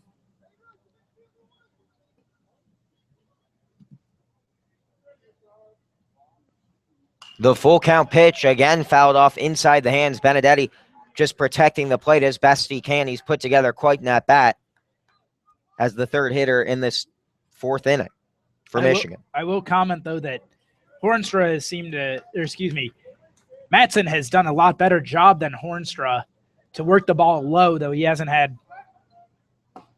And the full count pitch.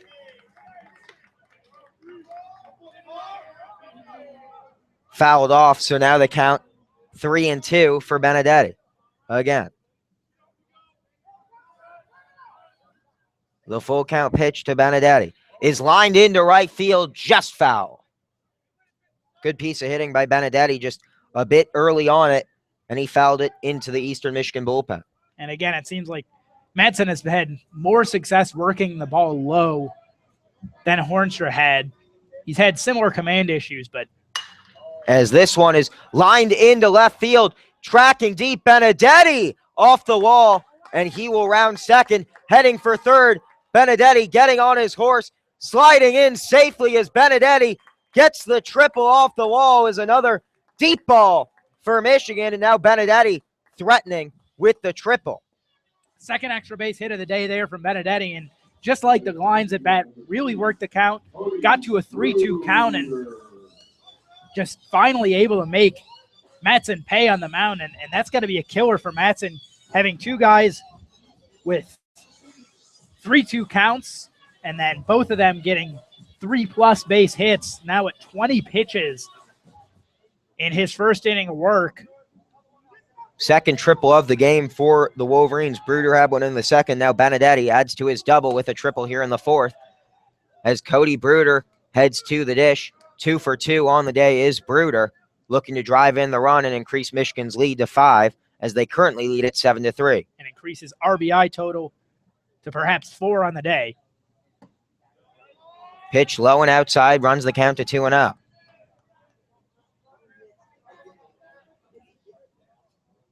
Bruder doubled and tripled in the first and second, respectively. He had 2 RBIs on that double in the first and an RBI in the second. So as you mentioned, looking for his 4th of the day, and he will get just that. This one lined over the reach of Martin at third base as Cody Bruder gets a single and drives in Benedetti to make it 8-3 for the Maize and Blue.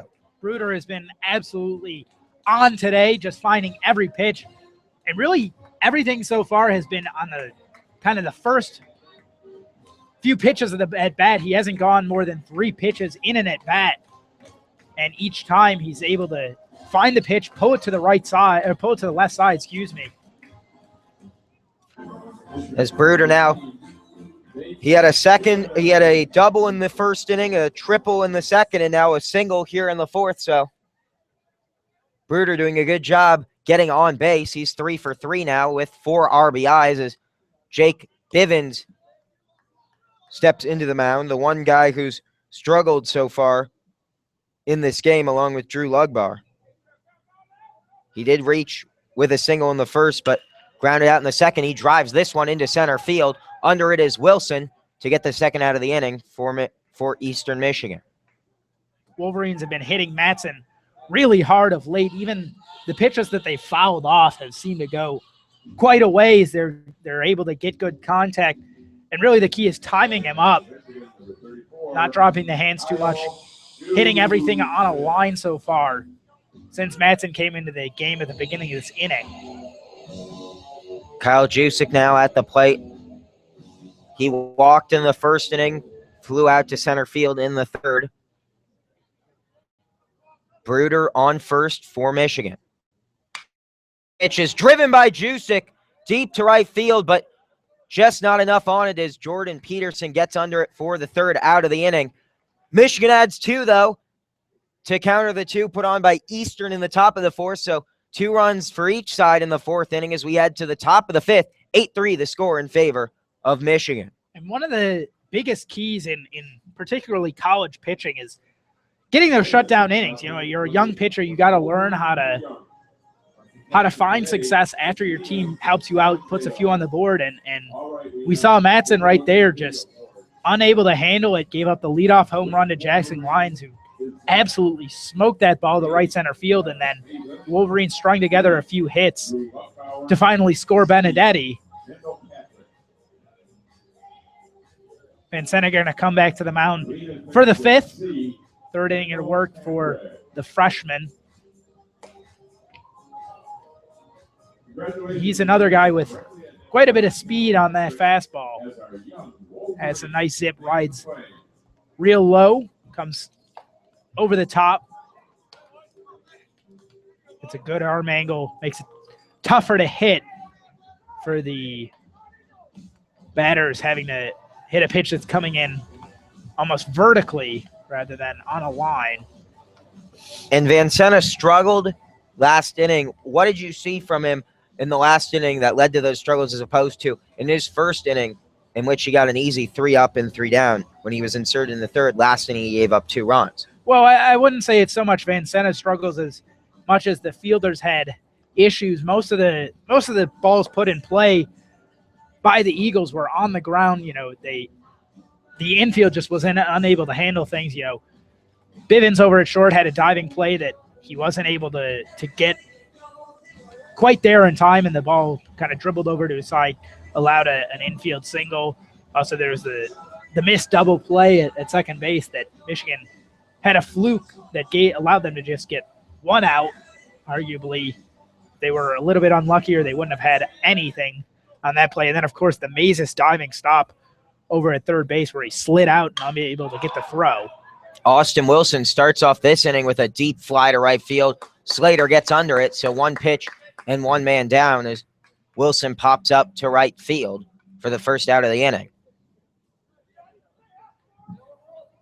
Jace Vancena on the mound for his third inning of action, now facing off against John Rubino.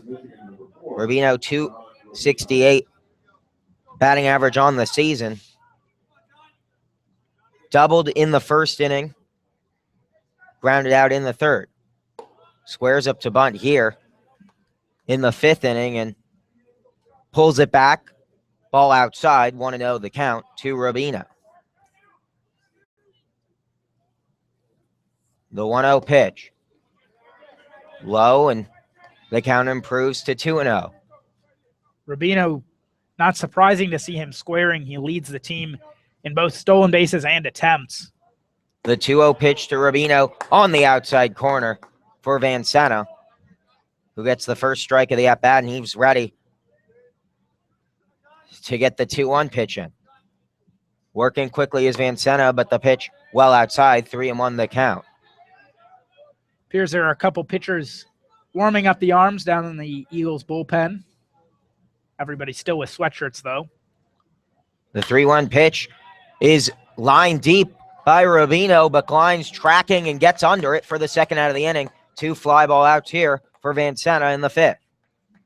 Nice stretch of the legs there for Glines, just trying to keep warm a little bit. Didn't have to work too hard to get there. Got right under it. Made the catch, still moving back to his left, though. Now McGeehan gets to the plate, 0 for 2 on the day. Struck out looking in the first, grounded out to second. Or I should say to third base in the 4th. Dangerous hitter at the plate here for the Eagles. 8 home runs on the season. 0 for 2 on the day, though.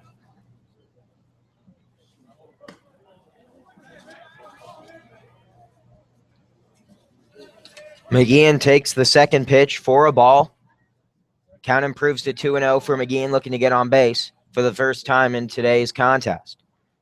8-3 the score in favor of Michigan as they lead the Eagles. Vancena replaced Hill early on, as Vancena's 2-0 pitch is taken high, 3-0 the count now for McGeehan. Still a light mist falling here in Ann Arbor. The light starting to take effect. And the 3-0 pitch is low, so McGeehan gets on base, and Vancena unable to get out of the inning unscathed as he got the first two batters to pop up, but now he walks McGee in, who gets to first base. And that sets up Jordan Peterson at the mound, batting .298 with 2 outs in the inning and .303 overall. He walked in the fourth and grounded out to third in the first. He readies for the first pitch of this at-bat. The pitch gets behind him, and it appeared to nick his back, and the home plate umpire, Michael Schultz, agrees as Peterson gets beamed, and he will head to first. So runners now on first and second with 2 outs in the inning. Amazing how quickly things change here. Looks like pitching coach going to come out for the Wolverines. Schnabel going to have a conversation with Van Senna. Again, nobody working up down in the Michigan bullpen. That thing's still tarped. And what would you think he's telling him right now? He started off strong in this inning, getting the first 2 guys out, but what's he going down to settle him down now? Well, yeah, I think you have to go back to the fundamentals, just work real slow, have a consistent windup, pitching from the stretch, I should say. Really work low in the zone, try and work the knees. DeLeo, a decent hitter for the Eagles, but definitely a guy that they can try and go right after. Work low, try and get him to ground out. There are 2 runners on base, so there's a force anywhere. And the key is just, try to stay under control, not get too wild, and let those runners move up for free. 8-3 the score here at Ray Fisher Stadium. The Wolverines on top of the Eagles of Eastern Michigan. 8-3. You're listening to WCBN Sports coverage of Michigan baseball. I'm Leo Blavin alongside Eli Sherman. We're in the top of the 5th. Eastern Michigan threatening with runners on first and second. 2 outs in the inning for the catcher, Tony DeLeo, who pops up a first pitch. Easily under it is Benedetti, who makes the play to get Van Senna out of the jam as the Eastern Michigan Eagles lay a goose egg on the board in the top of the 5th. As we head to the bottom of the 5th, Michigan looking to increase their lead 8-3. Yeah, nice job of Van Senna settling down there. Got the first pitch right in on the hands, and DeLeo thought it looked good and just too much for him to handle and popped it up. Benedetti again making a nice play. It's almost understated how difficult it is to catch a ball like that with the rain coming down into your eyes. Being able to keep an eye on it. Also, the ball surely a little bit hard to see in the completely gray overcast sky. Looks like Madsen going to come back to the mound for the Eagles here. Nearly got out of the bottom of the 4th with just 1 run of damage. That 1 run, Jackson Glines, but then gave up a couple of 2-out hits, and the Wolverines were able to tag him for an extra run. Benedetti scoring after Bruder had a nice RBI single, got his 4th RBI of the day. Eastern Michigan squaring off in the first of 3 individual games they'll play throughout this season. All 3 will be played here in Ann Arbor at the Wilpon complex of Ray Fisher Stadium. As Drew Lugbauer will lead off here in the bottom of the 5th for Michigan. Hit into a double play in the first, grounded out to the shortstop in the 3rd. The only player for Michigan so far in this game who hasn't been on base.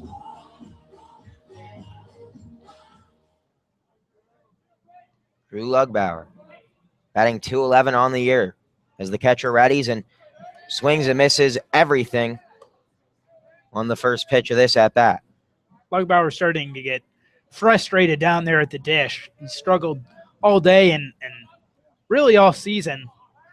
He's a top 100 recruit coming in. This pitch gets inside, nearly hits Lugbauer. 1-1 the count now. Madsen's ERA, he's given up 2 earned runs in this game, and it's ballooned up to 8 as his struggles have continued. Here in the 5th inning, he gets this generous strike call on the outside corner of the plate to improve the count in his favor to 1-2.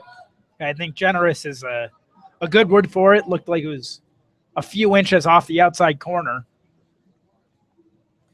Lugbauer again 0 for 2 takes this pitch up high at the letters.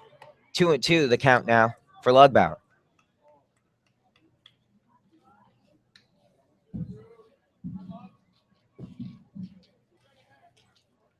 The 2-2 pitch. Swung on and fouled up and well out of play. Hit the windows over at Yost. Reinforced windows, worth pointing out. Lugbauer, not the greatest plate discipline, could be part of his troubles. 28 strikeouts on the season, just 10 walks. The 2-2 pitch well inside, so Lugbauer runs the count full. He's been very patient in his at-bat here.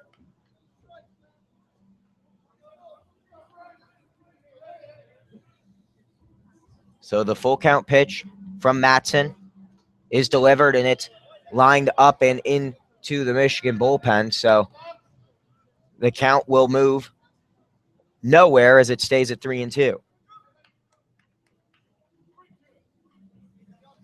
All stayed on the roof of the indoor facility over there. As this one is lined to second, Rubino diving to make the stop, but doesn't get enough on it to even fire it across to first base. Rubino got the good stop, but Lugbauer will reach base for the first time in this game. It'll be interesting to see how they score that one. Nice play flashing the leather there by Rubino. Just looked like he mishandled it out of the glove. I'd expect them to give Lugbauer a hit. Yeah, they gave him the single. So Lugbauer reaches for the first time in the game, and another leadoff hitter gets on base as Slater now gets to the dish. He walked in both his plate appearances in the second and third inning. First pitch of the at-bat to Slater is taken up high at the letters, 1-0 the count. Look good from up here. Slater just trying to see what Mattson is dealing. It's the first time that Slater has faced off with Mattson since he came in. As Slater drives this one into the right field gap, it will fall into the wall as Lugbauer heading around third. He will be held up there, but Slater reaches with a double. So Slater and Lugbauer on second and third base, setting up nicely for Michigan. And Jacob Cronenworth, as the leadoff hitter, gets to the base, gets to the plate in an unfamiliar position with runners on second and third. The onslaught continues for the Wolverines. You know, one of the major criticisms they've had this year is inability to string together several innings of runs. It seems like they've scored a lot in one inning and then nothing the rest of the game. But so far today, 3 runs in the first, 3 runs in the second, 2 in the fourth, and threatening here with no outs in the bottom of the 5th, with the top of the order coming up, no less. The right-hander Mattson now face off against the lefty Jacob Cronenworth, who's batting .325 on the year with 4 home runs, 22 RBIs, looking to add 2 more with a good piece of hitting. The first pitch of the at-bat is driven high to right field. Is it deep enough? We shall see. It's caught, and being held up at third base is Lugbauer. So not enough on it, apparently, to warrant sending Lugbauer from third, as Cronenworth is sat down as the first out of the inning. Yeah, Lugbauer not the quickest runner over there at third base. You don't see catchers normally having too good of wheels, but I think he certainly had the chance that he could have scored up 8-3. There's no sense risking it, though. The ball came in towards second base. Now Jackson Glines at the dish, his last at-bat. He homered to right field. He's got runners on second and third at this at-bat with 1 out, takes it low. 1-0 the count now for Glines. Already 1 RBI on the day. He scored 3 times himself. The 1-0 pitch from Mattson. On its way and inside, 2-0 the count now to Glines. Mattson may be looking to pitch around Glines, who homered off Mattson last inning. And for Glines, part of it, you know, I saw this a lot when I was playing high school baseball. I'm not sure the same mentality happens for college players, but when you get that first home run of the season, frequently you get a little cocky. You look to hit almost anything you can over the fence because you know you can. He's been patient with this at-bat, though. This pitch inside, a called strike, however. 2-1 the count as Glines has yet to take the bat off his shoulder in this AB. The 2-1 count with runners on second and third.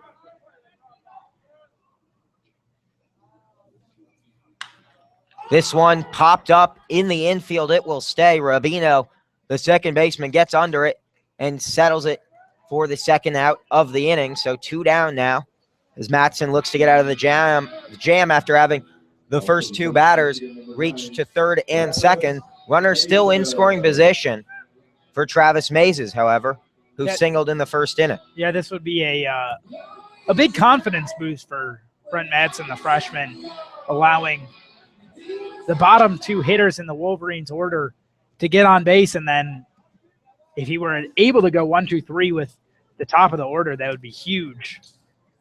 He's not over quite yet, though. This pitch low and able to make the good block there was Dulio.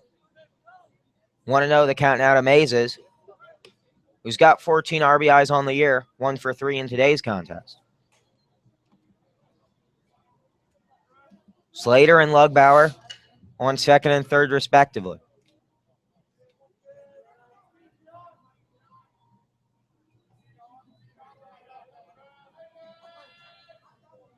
Mays is ready for the 1-0 pitch. Check swing and the called strike. I think the pitch was high, but I think he got called for swinging. No umpire, I should say, at third base to check on that one. So the home plate umpire forced to make the decision. He called it a strike. 1-1 the count now to Mazes with runners on second and third. Matson readies for the pitch. Swung on and belted into center field. Just got a bit too under it as Wilson comes under to make the third out of the inning. So Michigan strands runners on second and third as we head to the top of the 6th inning. It's 8-3 in favor of the Wolverines. And they really should have scored in that inning. It seemed like Lugbauer certainly could have scored from first. Excuse me. On the Johnny Slater double to the right field gap, and then on the next play when there's a pop fly, nearly a sac fly into right field, Lugbauer probably could have scored on that too. And the Wolverines could have tagged on at least 1, perhaps 2 runs in that inning, but a lack of aggressiveness left them scoreless. First scoreless inning for either team since the 3rd. Vancena coming back out for his 4th inning of work here. Update you on the out-of-town scores. Rutgers trails Wagner University 11-4 in the bottom of the 9th. Rutgers, kind of surprising to see them trailing against I don't want to say no-name team, but a no-name team in Wagner. Rutgers 5-4 in the Big Ten on the season, 10-19 overall, though. Of course, Rutgers a Big Ten newcomer, so we don't know too much about what they have there for that team. Also in the Big Ten, Maryland currently leading West Virginia 11-8 and 11-7 in the bottom of the 8th. And Illinois on the road at Eastern Illinois, they lead 9-6 in the top of the 4th. So Vancena ready to go here in the top of the 6th. Rain still holding off more or less here in Ann Arbor. However, if things started to get bad, we have hit the point where this is an official game, so it's possible we could see things called off if the conditions worsen too much. Metashevsky at the plate. Skies the first one up behind the plate. Under it is Lugbauer. Calling him off was Mazes, and Mazes unable to get the catch. Lugbauer is right under that. Mazes came in from third base and reached out and tapped the ball away. Yeah, no need for Mazes to make that play. Obviously, you want to make things easy for Lugbauer, your catcher, but at the end of the day, Lugbauer was well under it. He had plenty of time. He had his mask off. He was in position. Mazes tried to be the hero, and ultimately, when you call the ball, you've got to do everything you can to make the play. Mazes just got distracted after calling it, was worried too much about a collision, and let it fall. So, 1 strike, second one in there for a strike. A nice curveball cutting across the plate from Vancena. Righty on righty matchup here. Matashevsky stands in for the 0-2. In the dirt, tried to get him to chase. Matashevsky was having none of it. Matashevsky, a big boy at the plate, 6'4", 242, a redshirt sophomore out of Dexter. Swinging a grounder over the left side. Bivens gets in front of it. Throws over to first. He got him. One up, one down here in the top of the sixth. Vancena continuing to work. And the key really for him has been keeping the ball low. He's been able to control that bottom half of the strike zone and force guys to hit the ball on the ground. Nobody's really tagged him for anything too hard today. You're right. He's a ground ball pitcher, and he's been getting the ground balls today. In this slick weather, that can sometimes be difficult for the infield, but with the turf, it seems to be draining perfectly, and it hasn't been any struggle for the guys on the interior of the infield or on the corners. First pitch to Dennison, lifted up and into right center field. Slater moseyed on over, made the catch without too much effort. 2 up, 2 down in the top of the sixth. Good job getting the second out of the inning, and he's making quick work of things. He seemed to settle down rather nicely since giving up those 2 runs in the fourth. And so now that'll bring up Jackson Martin, third baseman. He's 0 for 2 on the day. Flew out to Jackson Glines in center field back in the second. Reached on an air in the fourth. That one, the Mazes play down the third base line. 1-0 pitch just inside, 2-0. Jackson, another tall fellow. He's 6'5", and one of the many Canadians on this team. Takes that ball outside, 3-0 the count. Listowel, Ontario. Never been up there. Have you, Leo? Can't say I have. As an Arizona native. Bit further trip for someone not from the state of Michigan. Martin walks on 4 pitches, and again, Vancena unable to get out of the inning unblemished, but ran into the same trouble last inning and was able to get out of it without allowing any damage. 2 outs for David Lett. Lett takes a fastball just outside the Michigan dugout, voicing their displeasure. Pitch looked close. Now 1-0. Vancena doesn't pay the runner any heed at first base. Fastball inside corner for a strike. 1-1 the count to David Lett. And while David Lett has been certainly the defensive star on both teams in this game, he is anything but a stellar hitter. 148, his batting average on the season. 1-1 pitch inside, caught him on the booty. And runners move up. First and second here with 2 outs in the top of the sixth. And all of a sudden, just as I was praising his performance, he's starting to struggle on the mound as Vancena getting himself in a bit of a jam, and all of a sudden he's really got to hunker down. You don't need to worry about the runners on base with 2 outs. You just got to get the guy at the plate out.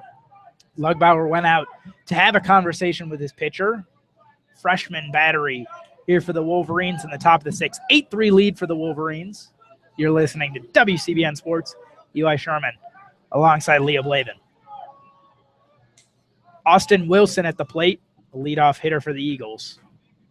First pitch, in at the knees. 0-1 the count. Wilson 0 for 3 on the day, struck out looking to lead things off in the first. Grounded out to second and flew out to right field in the third and fifth. Now the 0-1 pitch to Austin Wilson. Vancena checks the runner twice. Now comes home, grounder up the right side. Gets off the glove of Cronenworth at second. Runner's going to come around to score from second. Cronenworth had a nice diving attempt, but just off the end of his glove and bounced out of the reach of Jackson Glines in center field. He had to run and chase it down far enough away from him for Martin to score. And that's just a tough play. Unfortunate break for Van Senna took a deflection and Glines wasn't able to get a clean break on the ball. If that one had just lined cleanly, I don't think you see the runner score there, but one does, and now we're in the same position we were one batter before. Runners on first and second. The only difference is now Eastern's closed the gap to just 4. 8-4 lead for the Wolverines, top 6. 2 outs here. Van Senna deals, grounder to the left side. This one should be good enough. Bivens fields, throws to first. They got the out. 1 run scores for Eastern on 1 hit. There in the 6th inning. We go to the bottom of the 6th. Wolverines 8-4 lead. You're listening to WCBN Sports.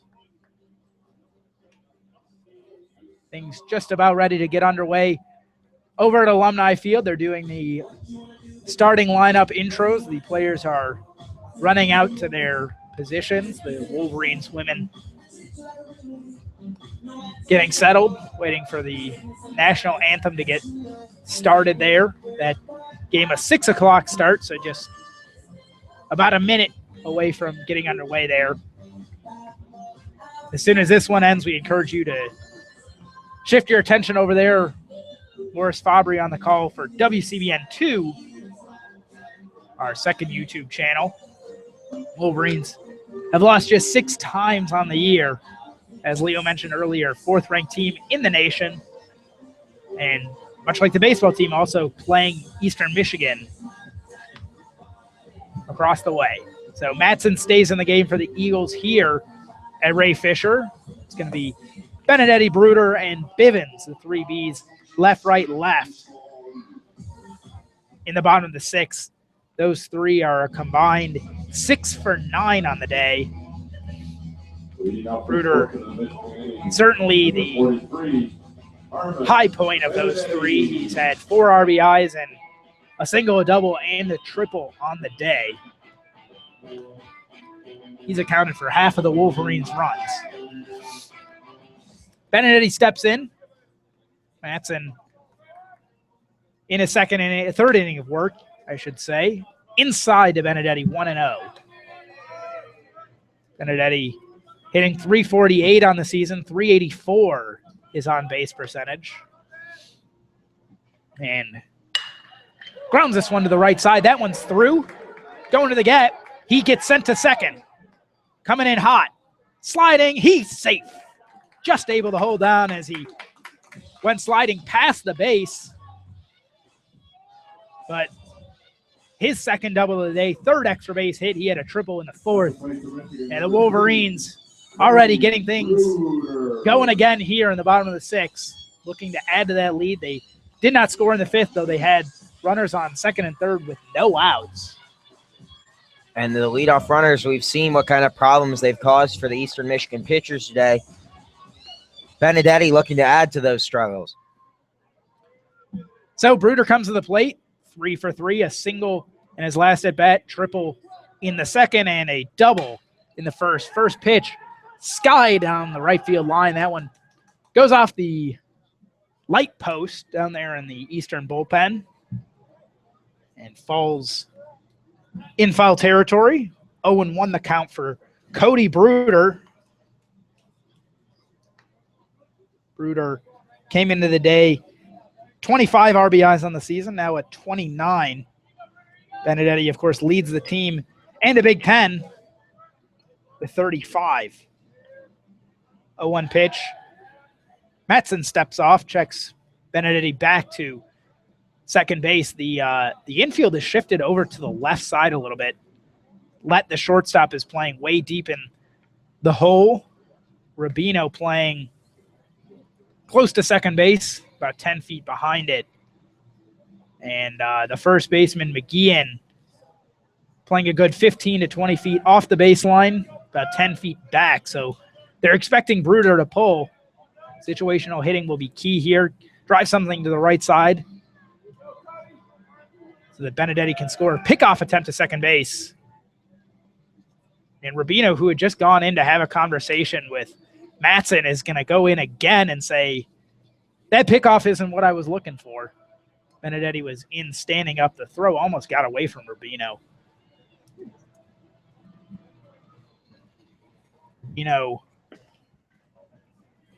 On the shorter side for Eastern, 5'8", 172 over at second baseman, Scottsdale, Arizona. Just around the corner from Leo's hometown. What's that, Horizon High School he attended? Horizon High School. Lots of good talent out of the valley there. 0-1 count for Cody Bruder. Matson staring in. Takes his time and comes set. Checks the runner once. Now comes home with it. On the outside corner, looked low and away. Catcher had to turn the glove over to get it.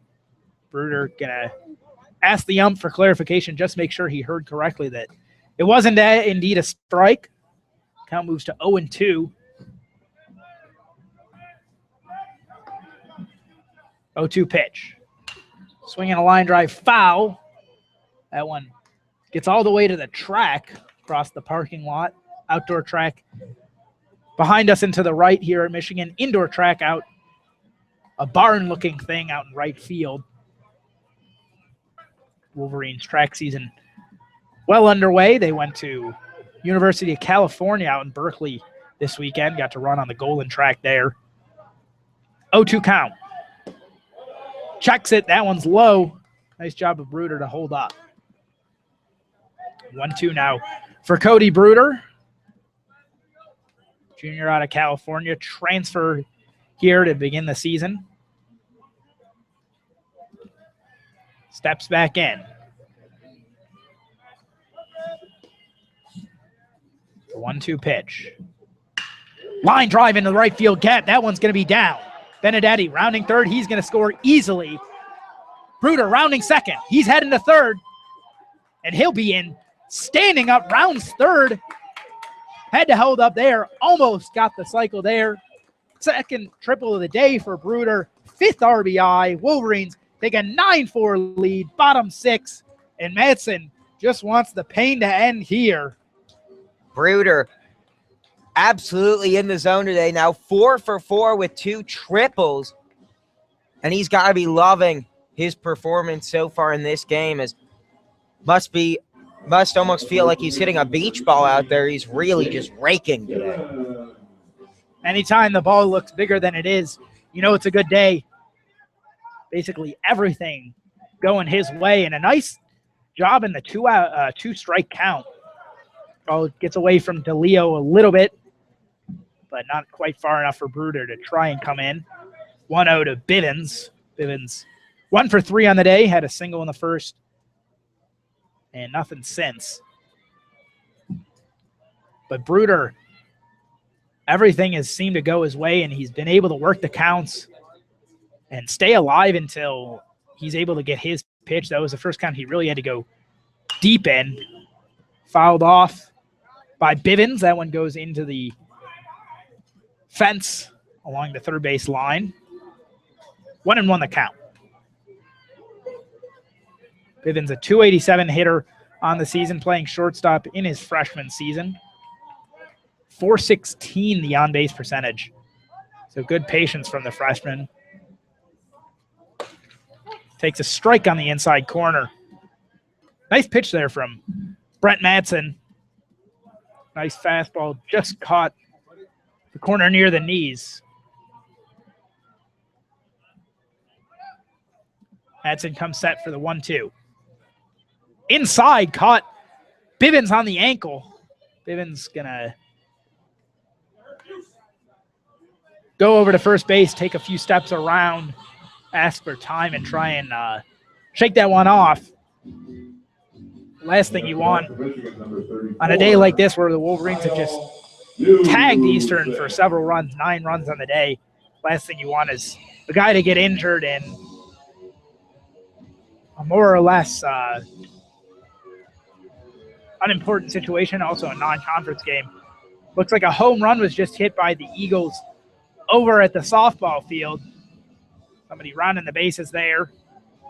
And going to walk into home, get greeted by her teammates. Not too many home runs are hit by the opposing teams at Alumni Field. So Jusic comes to the plate. 0 for 2 on the day, had a walk in the first. Flyouts to center and right, respectively, in the third and fourth. Takes low for a ball, 1-0. Wolverines with a 9-4 lead here in Ann Arbor, 4 o'clock start today. Chilly day, a little bit drizzly, though the drizzle has seemed to lighten up a bit. Ground ball down the right side, past the diving glove of McGeehan. In to score is Bruder. Rounding second into third with a slide, enjoying the wetness, and the power slide was Bivens. He goes first to third. Jusic in with his first hit of the day, gets an RBI. The Wolverines now with a 10-4 lead. Michigan, I guess when it rains, it pours, and it's really starting to pour now. Michigan getting into double figures with their scoring, and they continue to produce. Scoreboard says 18-4 right now.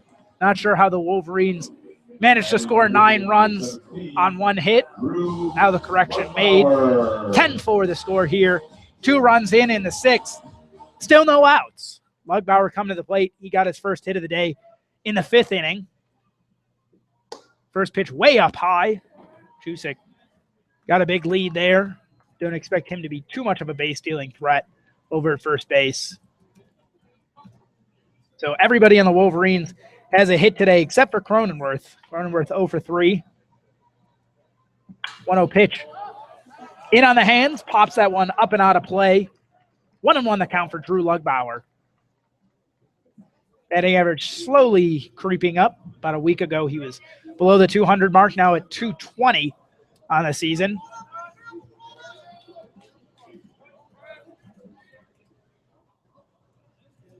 One pitch. Madsen comes set. Swinging a grounder, foul. Looked like he might have hit himself on that one. Goes into the Eastern dugout. 1-2 now the count for Lugbauer. Lugbauer hasn't seen a count, or hasn't had an at-bat today where he didn't have a 2-strike count. So he's had to battle quite a bit. 1-2 pitch from Madsen. Swing and a miss on the high cheese. Lugbauer goes down swinging. He's tapping his bat. Bad boy as he walks back to the dugout. That'll bring out Johnny Slater. Slater walked his first 2 plate appearances in the 2nd and 3rd. Scored in the 2nd. And also had a nice double to the right field gap. Could have been a triple had it been a little bit faster runner in front of him rather than Drew Lugbauer. Takes inside a ball, 1-0. Slater now above that Mendoza line, 213 the batting average on the season. Swinging a grounder down the first base line, foul. And the ball bounced back into fair territory, so we're going to have to take a short pause as they retrieve that one, throw it out of play. Madsen fed up with the fact that he has to wait. Wolverines with a 10-4 lead here, bottom 6, 2 runs already in on 3 hits this inning. Jusic at first, Bivens at third, Slater at the plate. 1-1 the count, 1 out.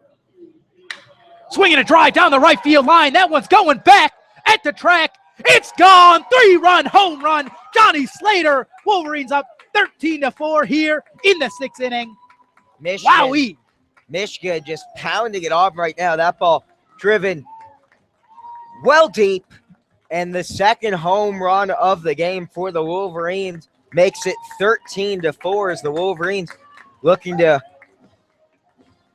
continue to pound Eastern into submission. They're doing a good job with their bats to do just that. And a pitcher quickly starting to warm up in the Eastern bullpen. But probably going to be too little too late here. Wolverines with a 9-run lead. Just 1 out here in the bottom of the 6th. Cronenworth comes to the plate. Leadoff hitter now. The Wolverines now hitting 8 for 16 on the day with runners in scoring position. And when you're able to hit 500 with runners on, even if you don't have that many opportunities, that's when you're going to be able to convert runs and really hurt the other team. First pitcher, Cronenworth with a strike. Second one fouled straight back. So quickly 0-2 for the junior. Cronenworth 0 for 3 on the day. Only Wolverine yet to record a hit. 0-2 pitch. Setting up way outside was DeLeo trying to get him to chase. Nice fastball in the corner. Just a little bit too far outside. Count moves to 1-2 for Cronenworth. The pitch. Ground to the left side. Should be easy work for David Lett. Fields and fires to first base. Cronenworth 0 for 4 on the day. And, that's almost, you're one of the leaders. You're the leadoff hitter for this team. When you're winning 13-4, I wouldn't be surprised to hear about the bench giving him a little bit of criticism, maybe having some fun with him. He's got to be given some credit, though. He's the reason Michigan got 3 runs in the first, as he led off the game, getting on base with a walk. But I'm sure he'll get some jeers as one of the few guys who hasn't gotten a hit in this game and what's been a hit party otherwise. 15 hits for the Wolverines, and we're not even through 6 innings. Kleins did his best to tack on another one there. Instead, lined it foul into the fence down the first base line. Now the 0-1 pitch. Setting up outside was DeLeo with that one in the dirt. 1-1. Brent Madsen, ERA climbing to 9.39. Batting average against a 3.45 with 2 outs. 1-1 pitch. Inside, nearly caught Kleins for the second hit pitch of his day. Just got away from him, and 2-1 now the count. The pitch.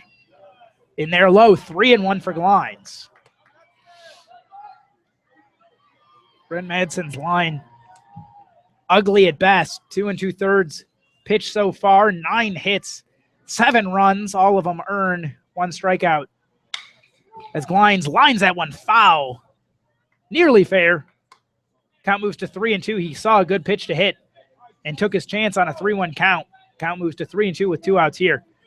Continuing Madsen's line, 1 strikeout, 2 doubles, 2 triples, 2 home runs in just 2 2/3 work today. Misses up high. Kleins walks, and the rally gets restarted here in the bottom of the 6th. Wolverines have already scored 5 runs in the 6th. Looks like we could be getting a pinch hitter here. Looks like Hector Gutierrez is going to come in for Travis Mazes. Gutierrez saw minimal time last season in both the middle infield as well as over at third base. Presumably he would be taking Mazes' spot at third base, given the fact that he's coming in Mazes' spot. Number 24, Hector Gutierrez. Gutierrez. Hard to find on the stat sheet. In his career, 224 hitter. He's hitting 375 on this season, though. 3 for 8.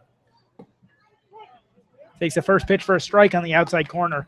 Last season was a 195 hitter. 8 starts, 23 appearances. No extra base hits for the sophomore out of Detroit Southwestern. 0-1, a curveball on the inside corner.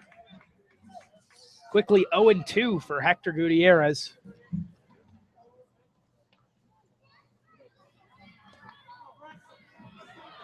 Oh-2 pitch. Curveball inside yet again. Looked pretty close. Almost too close to take there, but got the benefit of the doubt. 1-2 now the count for Gutierrez. Madsen trying to get out of his 3rd inning of work. This likely be his last. He's thrown 74 pitches on the day. Outside corner, 2-2 now the count for Gutierrez. Umpire instructs him to step back in. Rule in college is 1 foot in the box at all times. 2-2 pitch, swing and a miss. Foul tipped into the glove. Hector Gutierrez goes down swinging. That's 3 outs there in the 6th, but the Wolverines tack on 5 more. 13-4 the lead now for the Wolverines here at home. Midweek game against the Eastern Michigan Eagles. You're listening to WCBN Sports, Eli Sherman and Leo Blavin. And it's a cold one out there, so I think now if you're Michigan, you're very content. Up 9, just get some easy work from your pitchers. Get another 2 innings of work in, or 3 innings of work in, I should say, and go home with a solid non-conference victory. And it looks like we're going to see a pitching change for the Wolverines here. Looks like number 37 for the Wolverines, Matt Ogden, junior right-handed pitcher. Just waiting for the stat sheet to update here. We'll try and get you those stats in a moment, or we can do it the slow way. Look at the game notes. Ogden on the season, a 4.50 ERA, 2 wins, 1 loss. He's made 2 starts. Last came in a midweek start a few weeks ago against a MAC opponent. I believe it was Toledo. Bowling Green, in fact. Struck out 2 in that game, 4 innings pitched. He's made 8 appearances on the season, 16 innings pitched, 11 strikeouts to 6 walks. In 2013, he led the Wolverines with 8 wins. Also led the team in ERA and strikeouts, 2.28 his ERA and 42 strikeouts to just 22 walks. So Ogden, who had some success a few years ago, missed all of last season with an injury, now back in his redshirt junior season, and trying to cut his teeth here in the season, and much like Evan Hill, work his way back into relevance with what's proved to be a pretty strong pitching lineup for the Wolverines, both out of the starting rotation and out of the bullpen, especially in recent weeks. For the Wolverines, McGeehan, the hitter, to lead off things here in the top of the 7th for Eastern. McGeehan, Peterson, and DeLeo. First pitch from Ogden, low and away, 1-0. Mitchell McKeon, the first baseman, 304 average on the season. He's 0 for 2 on the day, walked in his last paid appearance back in the 5th. Last scoreless inning for either team.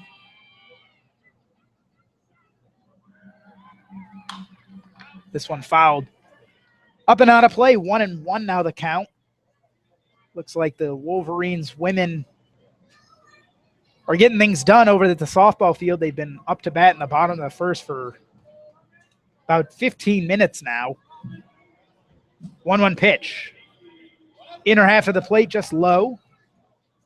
2-1 now for Ogden. McGeehan steps in. Ogden comes set. 2-1 pitch. Swinging a line drive down the third base line. Nice diving stop by Hector Gutierrez. Wolverines getting out there on what could have been trouble. Could have been a double down the line, but Hector Gutierrez, ranging to his right, reaches out and makes that catch. Nifty little play there to get the first out of the inning. Gutierrez being inserted. You wonder how guys will respond when they've been sitting the entire game. Obviously, he comes out quickly and good reflexes on the hot corner to make that diving stop. So that brings up Peterson. Jordan Peterson, the right fielder, takes that one on the outside corner. He's 0 for 1 on the day. Walked in the 4th, scored in that inning. Also reached on a hit by pitch in the 5th. Chase Van Sena got into a little bit of trouble there. This one fouled straight back into the other end of the press box. 1-1 now to count. We mentioned that the Wolverines women softball team is doing their best to tag it to EMU, much like the baseball team. They're currently leading 3-1 in the bottom of the first. Peterson jammed. He gets that one out of play. Bounces into the parking lot. 1-2 the count. Wolverines women have a runner on third with 1 out there.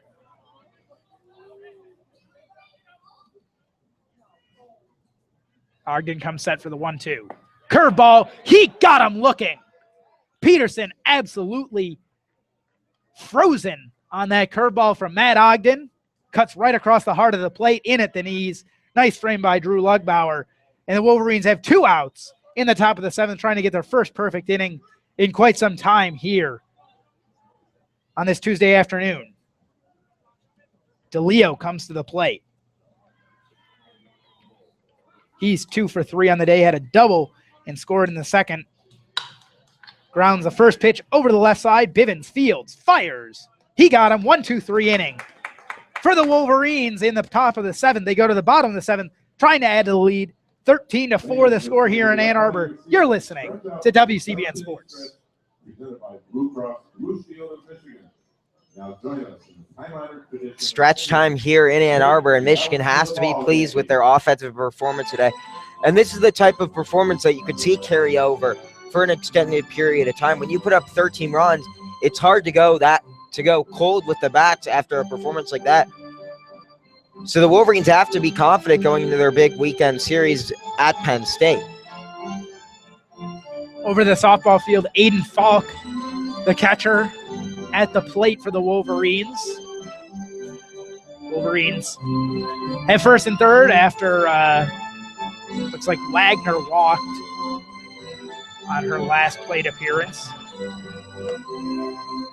Falk has 5 home runs on the season over there. And what's interesting is, from our vantage point, we can basically see the strike zone down there at Alumni Field, and more or less see what everything is.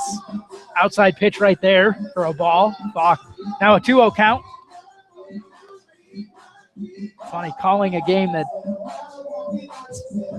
almost 1,000 feet away. Stealing Morris's thunder.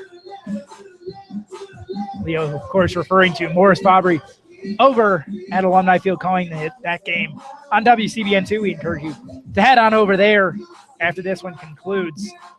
Looks like could have a new pitcher here for the Eagles. Chase Flannery comes into the game. No stats listed for Flannery. We'll try and track that down. Looks like Flannery is making his first appearance here for the Eagles on the season. He's a sophomore. Apparently, he typically plays kind of a utility role, both infield and outfield for the Eagles.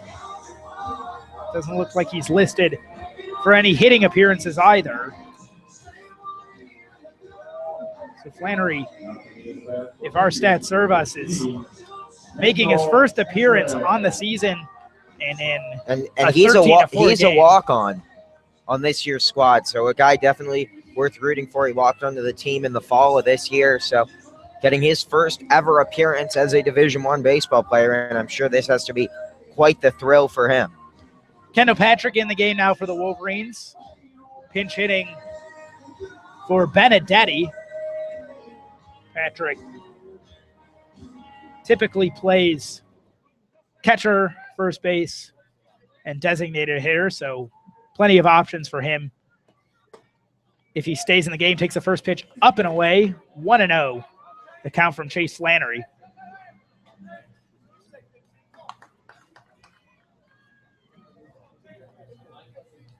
One-0 pitch. Inside corner, 2-0. Final line for Brent Madsen. 3 innings, 9 hits, 7 runs, 7 of those earned. As Patrick skies one into left center field. Making the catch is Wilson, center fielder. Madsen's final line again. 3 innings pitched, 9 hits, 7 runs, all of them earned. 2 strikeouts, a walk. And ERA climbs to 9.26 through 79 pitches, 48 of those strikes. Looking at Hornstra, the starter for the Eagles today, he threw 80 pitches, only 37 of them strikes. And Bruder lines this one into left center field. That one's down. He's going to have another extra base hit. Man, oh man, Cody Bruder has been lighting the ball up today. He improves to 5 for 5, 2 doubles, 2 triples, a single, 5 RBIs for Cody Bruder today. And again, when it rains, it pours for Cody Bruder. It's been absolutely spectacular today. Looks like Kevin White's going to come into the game now, taking the place of Jake Bivens. Kevin White is another guy that has a bit of power in his bat. Flannery needs to watch out.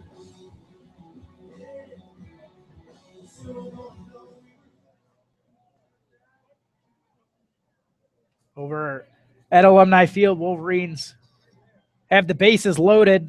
2 outs in a 3-1 game. First pitch to White, outside. Hard fastball for a ball. Flannery trying to make his way in here and show that he has what it takes to compete at the college level. 1-0 pitch. Low and away, 2-0. And Kevin White is a guy that you really have to go right after. He has questionable plate discipline, 21 strikeouts in 63 at-bats on the season, so he's striking out a third of the time. Was about the same last year, just above 30%. 3-0 now as he takes low and away. 12 walks on the season. Flannery comes set. Checks the runner at second. Now comes home with it. Right over the heart of the plate. 3-1 now the count.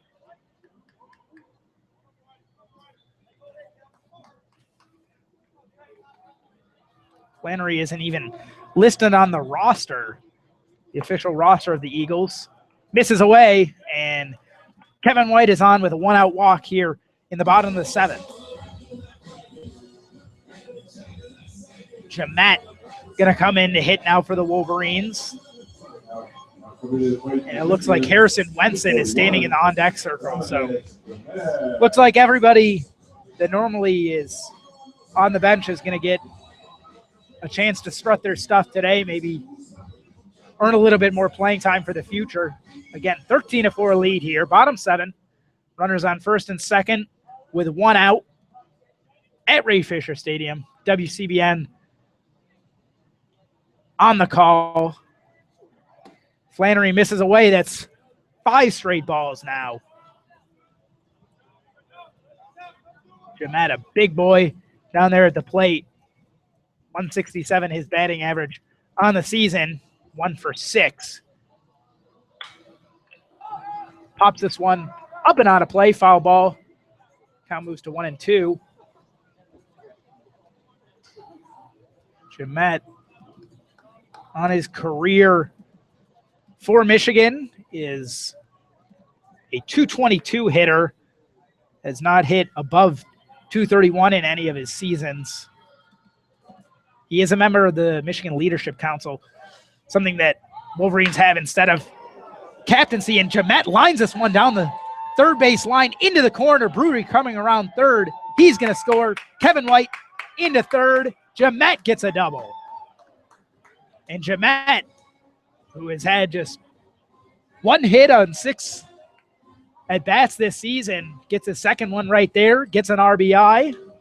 First RBI of the season for Jamet.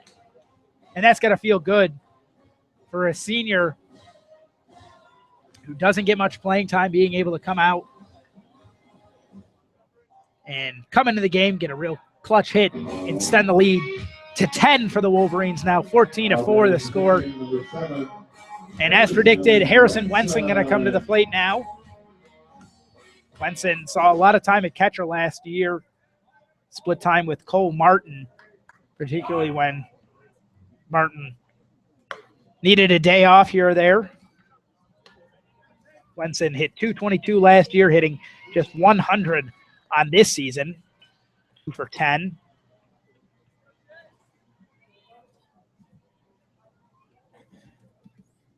Excuse me, 1 for 10. He scored 2 runs. Takes inside. That one's in there for a strike. 1-1 the count with 1 out. Runners on second and third. So Wenson, again, much like Jamet, has no RBIs on the season, but looking for his first here.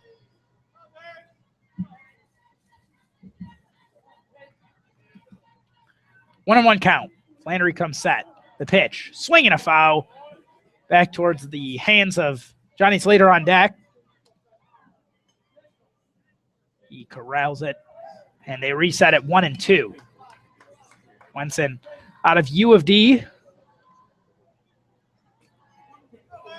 Good friends with fellow U of D graduate TJ Shook. TJ Shook tore his labrum last season. and has seen limited appearances this season in his redshirt freshman campaign. Wenson waves at a curveball in the dirt, and he goes down. 2 outs now in the bottom of the 7th. Slater coming to the plate, trying to extend his bout of good hitting. He had 2 walks to start off his day today, 1 in the 2nd, 1 in the 3rd. Had a double to the right field gap in the 5th, and then had a 3-run home run way down the right field line in the 6th. Swinging a drive down the right field line. This one's going back at the track, looking up. It's gone. 2 home runs on the day, 6 RBIs for Johnny Slater. He's rounding the bases. He's having a good time. Going to give a high five to his head coach, Eric Beckett, as he rounds 3rd and get a whole bunch of helmet taps as he comes to the plate. Johnny Slater, 2 home runs on the day and absolutely having a day at the plate. Offensive output for him. He absolutely crushed that one into right field. Never a doubt off the bat. High and deep, the perfect combo for a nice long ball. And Flannery, who is making his first career appearance in the college game, can't be too happy with himself.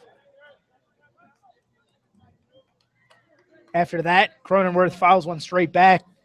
Flannery now 2/3 of an innings pitched, 4 runs, 1 strikeout, 1 walk. And 3 of those 4 hits have been for extra bases, 2 doubles, and the Slater home run. Cronenworth takes on the outside corner for a ball, 1-1 the count.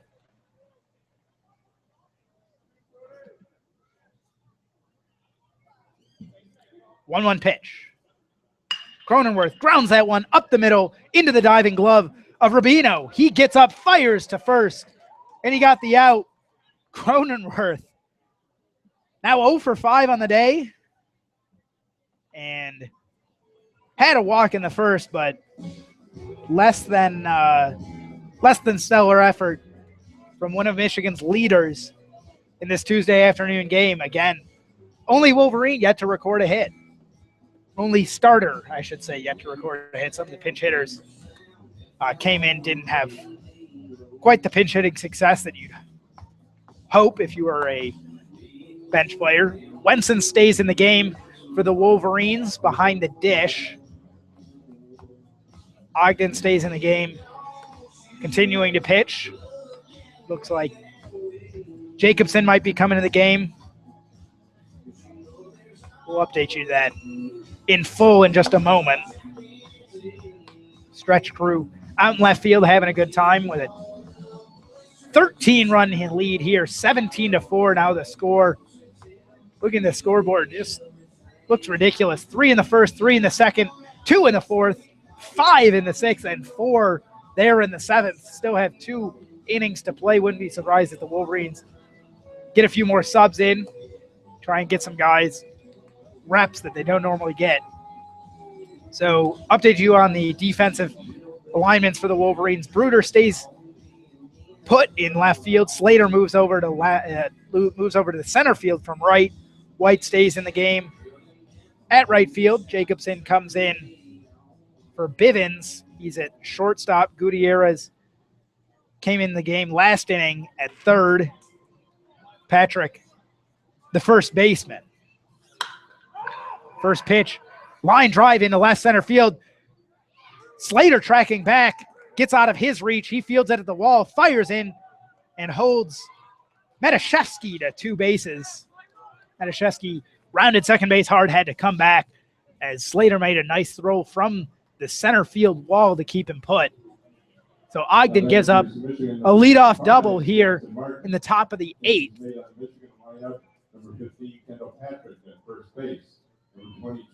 And looks like pinch hitter coming in for the Eagles, number 44, John Montgomery, sophomore for the Eagles.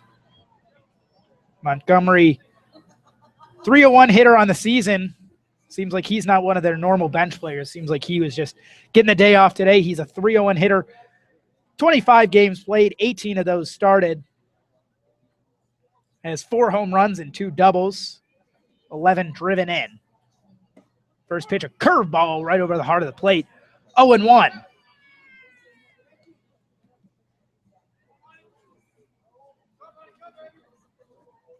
Ogden not paying too much attention to Metashevsky over at second base. He comes set.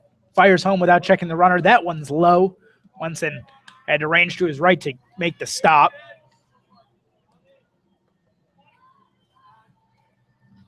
Rain is coming back here. Light drizzle. It's probably the better way to describe it. The flags are starting to flap a little bit more. 1-1 pitch. Curveball catches the outside corner. Backdoor for a strike. 1-2 now the count on the pinch hitter Montgomery. Montgomery slugging .493 on the season. Left-handed hitter facing off with the righty Ogden. Ogden comes set. Checks the runner once. Now comes home with it. Fastball outside corner. He got him looking. Montgomery absolutely frozen. Didn't know what to do with it. And the Wolverines now have an out here in the top of the 8th. 17-4 the score. Ogden just trying to close things out here so everybody can go home and eat dinner, maybe get some homework done. These guys do work very hard. Martin at the plate now. First pitch from Ogden. In at the knees. Off-speed pitch for a strike. Ogden starting to gain some momentum here. Came in last inning for Van Sena. He comes set. 0-1 pitch from Ogden. Inside corner for a strike. Martin didn't like it. Rolls his eyes as he steps out, takes a deep breath, and steps back in.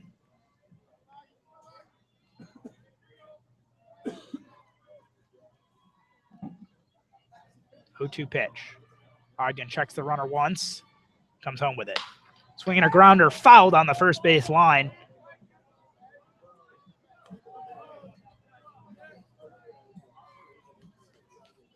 So the count stays at 0-2 for Jackson Martin. Martin playing third base today for the Eagles. Wolverines women continuing to run up the score over there at Alumni Field. They're in the bottom of the second inning. Next pitch from Ogden in the dirt. Martin did a nice job, or Wenson, I should say, did a nice job of getting behind that and stopping it. Martin taking the pitch. 1-2 now the count for him. Softball team with a 4-1 lead in the bottom of the second. No outs, runner on second.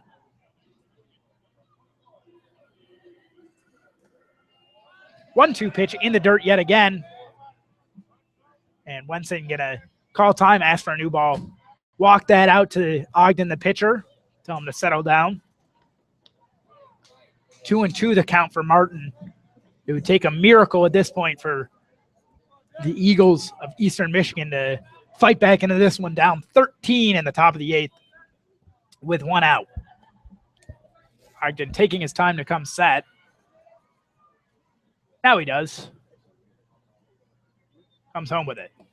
Check swing in the dirt. Martin tags it. Wenson tags him. Keep saying Martin. Used to calling for Cole Martin, Michigan senior catcher that graduated last year, now playing in the Frontier League unaffiliated A-ball. In any case, Jackson Martin strikes out. And there's 2 outs now. Ogden, 2 strikeouts here in the top of the 8th. David Lett comes to the plate. 0 for 1 on the day.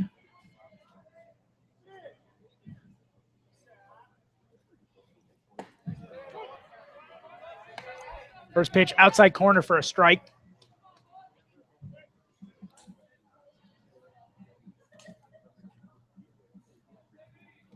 Ogden really taking his time here in this inning. It is his game to run, and he's taking full advantage of that. Next pitch, line foul, out over the parking lot. Never to be seen again. 0-2 count now for David Lett.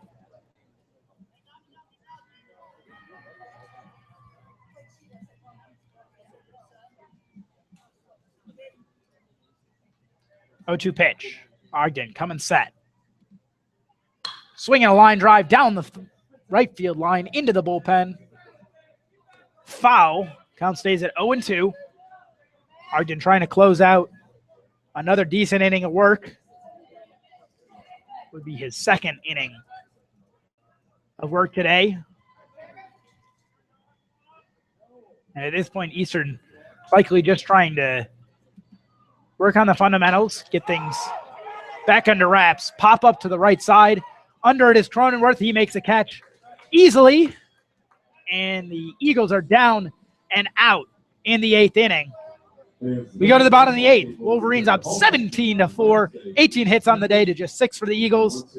You're listening to WCBN Sports. Eli Sherman and Leo Blavin.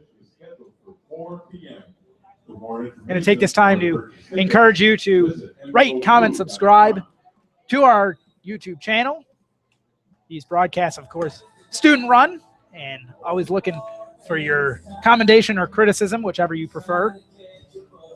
No, let's just stick to the compliment. As always, feel free to follow us on Twitter at WCBN Sports. And of course, tune in to the Daily Sports Report weeknights, Monday through Thursday, 6 to 6:30 p.m. on 88.3 WCBN FM Ann Arbor and online at WCBN.org, bringing you the latest in Michigan and national sports. Chase Flannery stays in the game for the Eagles. Looks like they got a new catcher for him. Danny Kerr, a freshman. Righty thrower, lefty hitter. Short in stature. It's going to be Jacobson, Gutierrez, and Patrick for the Wolverines here in the bottom of the 8th. Kerr is a 5'9", 175-pound catcher out of Lance Cruz High School, Lance Cruz North on Macomb, Michigan.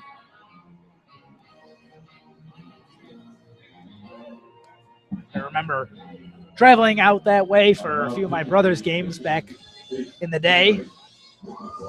He playing summer ball out there. Long drive from the Birmingham area. So Jacobson steps to the plate. His first plate appearance of the day. Came in the top half of the inning as a defensive replacement. First pitch, line drive, foul.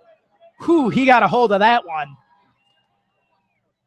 But about 50 feet too far to the left. Jacobson was hitting well above 300 just a few weeks ago. He's cooled off a little bit. 291 now his batting average on the season. Next pitch, line drive. That one's fair. Down the line, into the corner. Jacobson rounding first.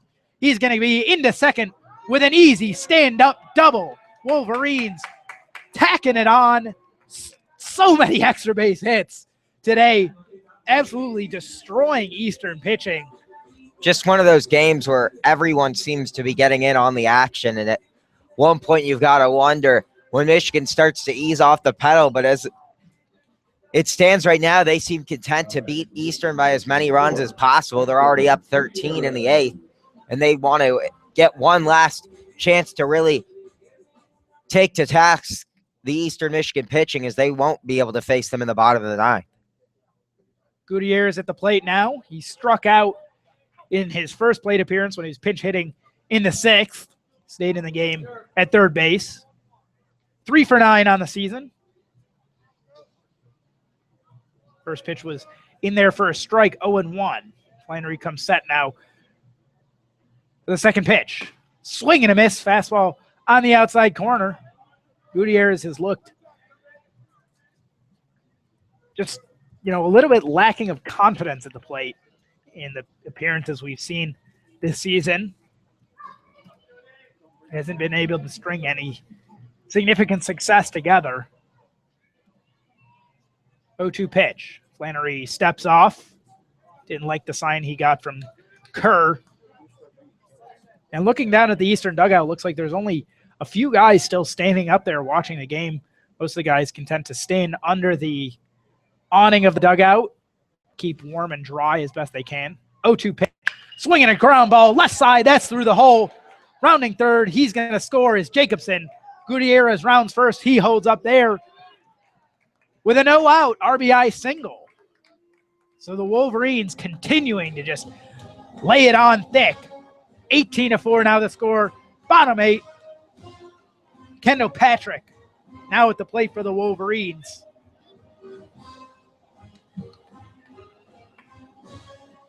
And if Patrick and Kevin White are able to get hits in this inning, then it certainly would be just Cronenworth without a hit on the day.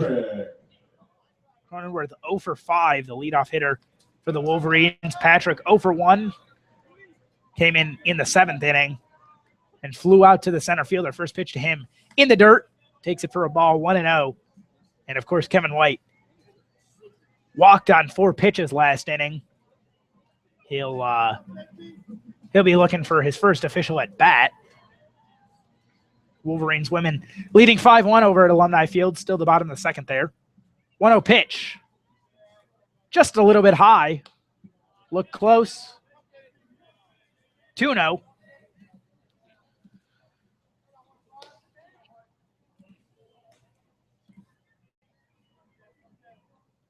Now the 2-0 pitch for Kendall Patrick. Swinging a skied pop-up into left field. Tracking back to his right is Metazuski.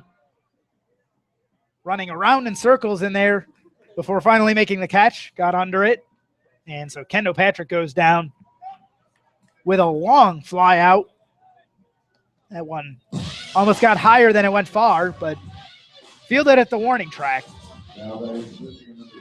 And so Cody Bruder stays in the game. He's 5 for 5, 5 RBIs, 2 doubles, 2 triples, and a single. The Eagles have given up on the shift here for Bruder.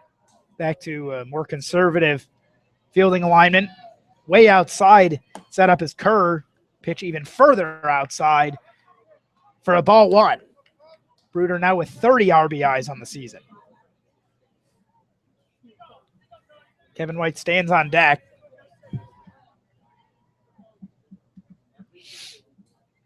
One-0 pitch to Bruder. Curveball just a little bit high. Another good pitch from Flannery. Flannery's doing a nice job. You know, he is a walk-on, and though he has given up quite a few runs since he came into the game, he's staying strong, eating up innings for a team that no doubt doesn't want to go to too much of their bullpen. Inside pitch nearly hit Bruder. 3-0 now the count for the slugger.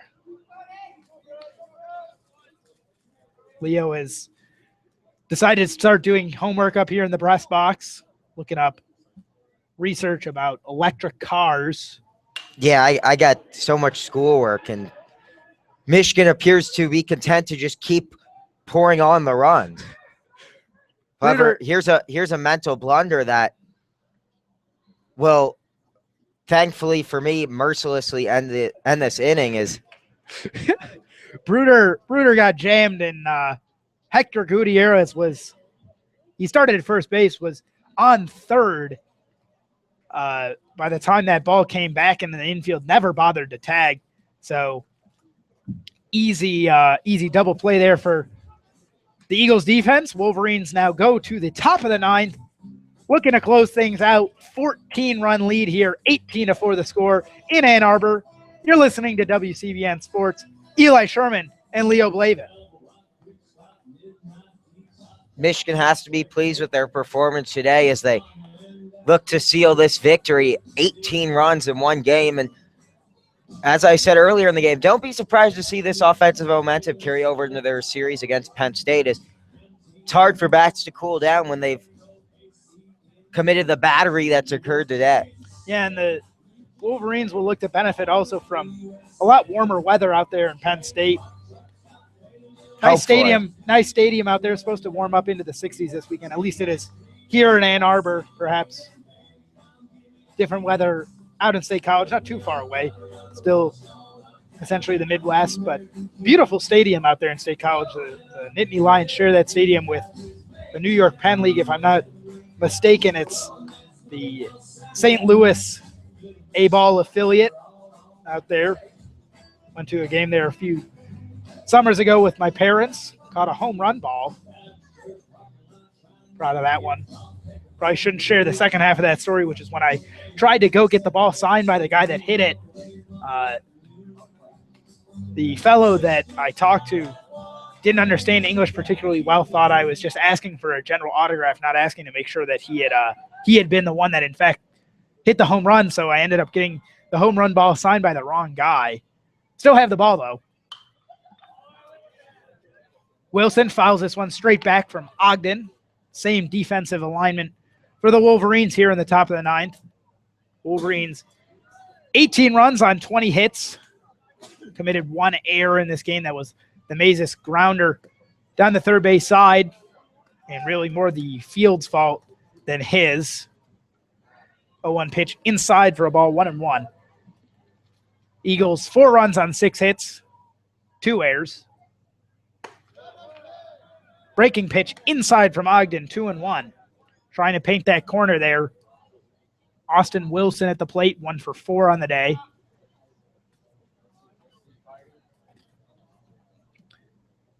Ogden comes set. 2-1 pitch. He went. Tried to check, looked like could have been called a strike anyways, but the umpire gave the signal on the swing. So 2-2 now the count. And for those who don't follow the team too closely, you'd be surprised that this isn't actually the Wolverines' best offensive output on the season. Ogden deals low and away, 3-2 now the count for Austin Wilson. The Wolverines, on their spring break trip, scored 19 runs in a game against Toledo on the last Saturday of that spring break. Ogden walks Austin Wilson. Wilson took one up and in, and so the Eagles, who need 14 runs here in the top of the ninth, had their first runner on.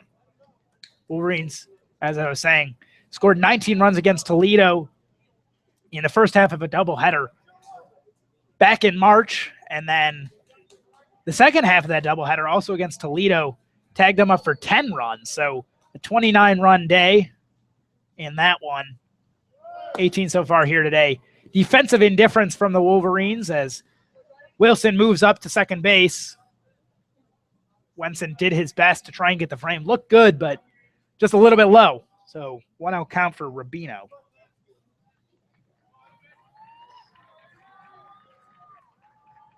Ogden comes set for the 1-0 pitch. Checks the runner once. Fires home inside. 2-0. Ogden starting to struggle with the command here in the top of the ninth. Maybe getting a little bit complacent with that 14-run pad. Getting chilly up here in the box. Leo trying to stay warm. 2-0 pitch. Grounder to the right side. Fielded by Cronenworth. Flips to first. 1 away in the top of the ninth. Austin Wilson moves up to third. And the Eagles threaten to add one here.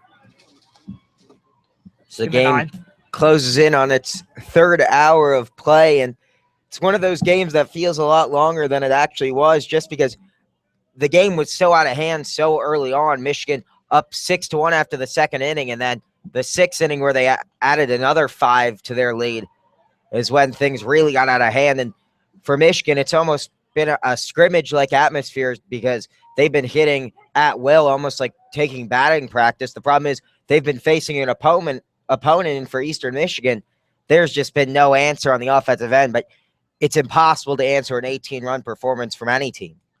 And Ogden paints the corner for a strike. 0-1 pitch now. In there for another one. Off speed. 0-2 now. Scoreboard getting it wrong, 1-1. Umpire doing his best to get that correction noted. Still no adjustment. Swing and a miss. He got him.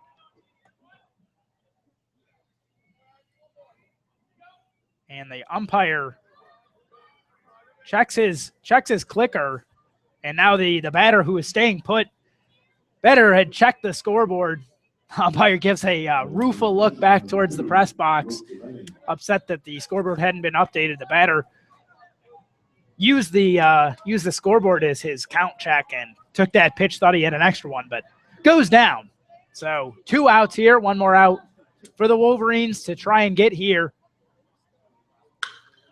Swinging a pop-up. Wolverines going to start to leave the dugout and congratulate their team on a 14-run victory. Slater makes the catch. Wolverines win. Game over.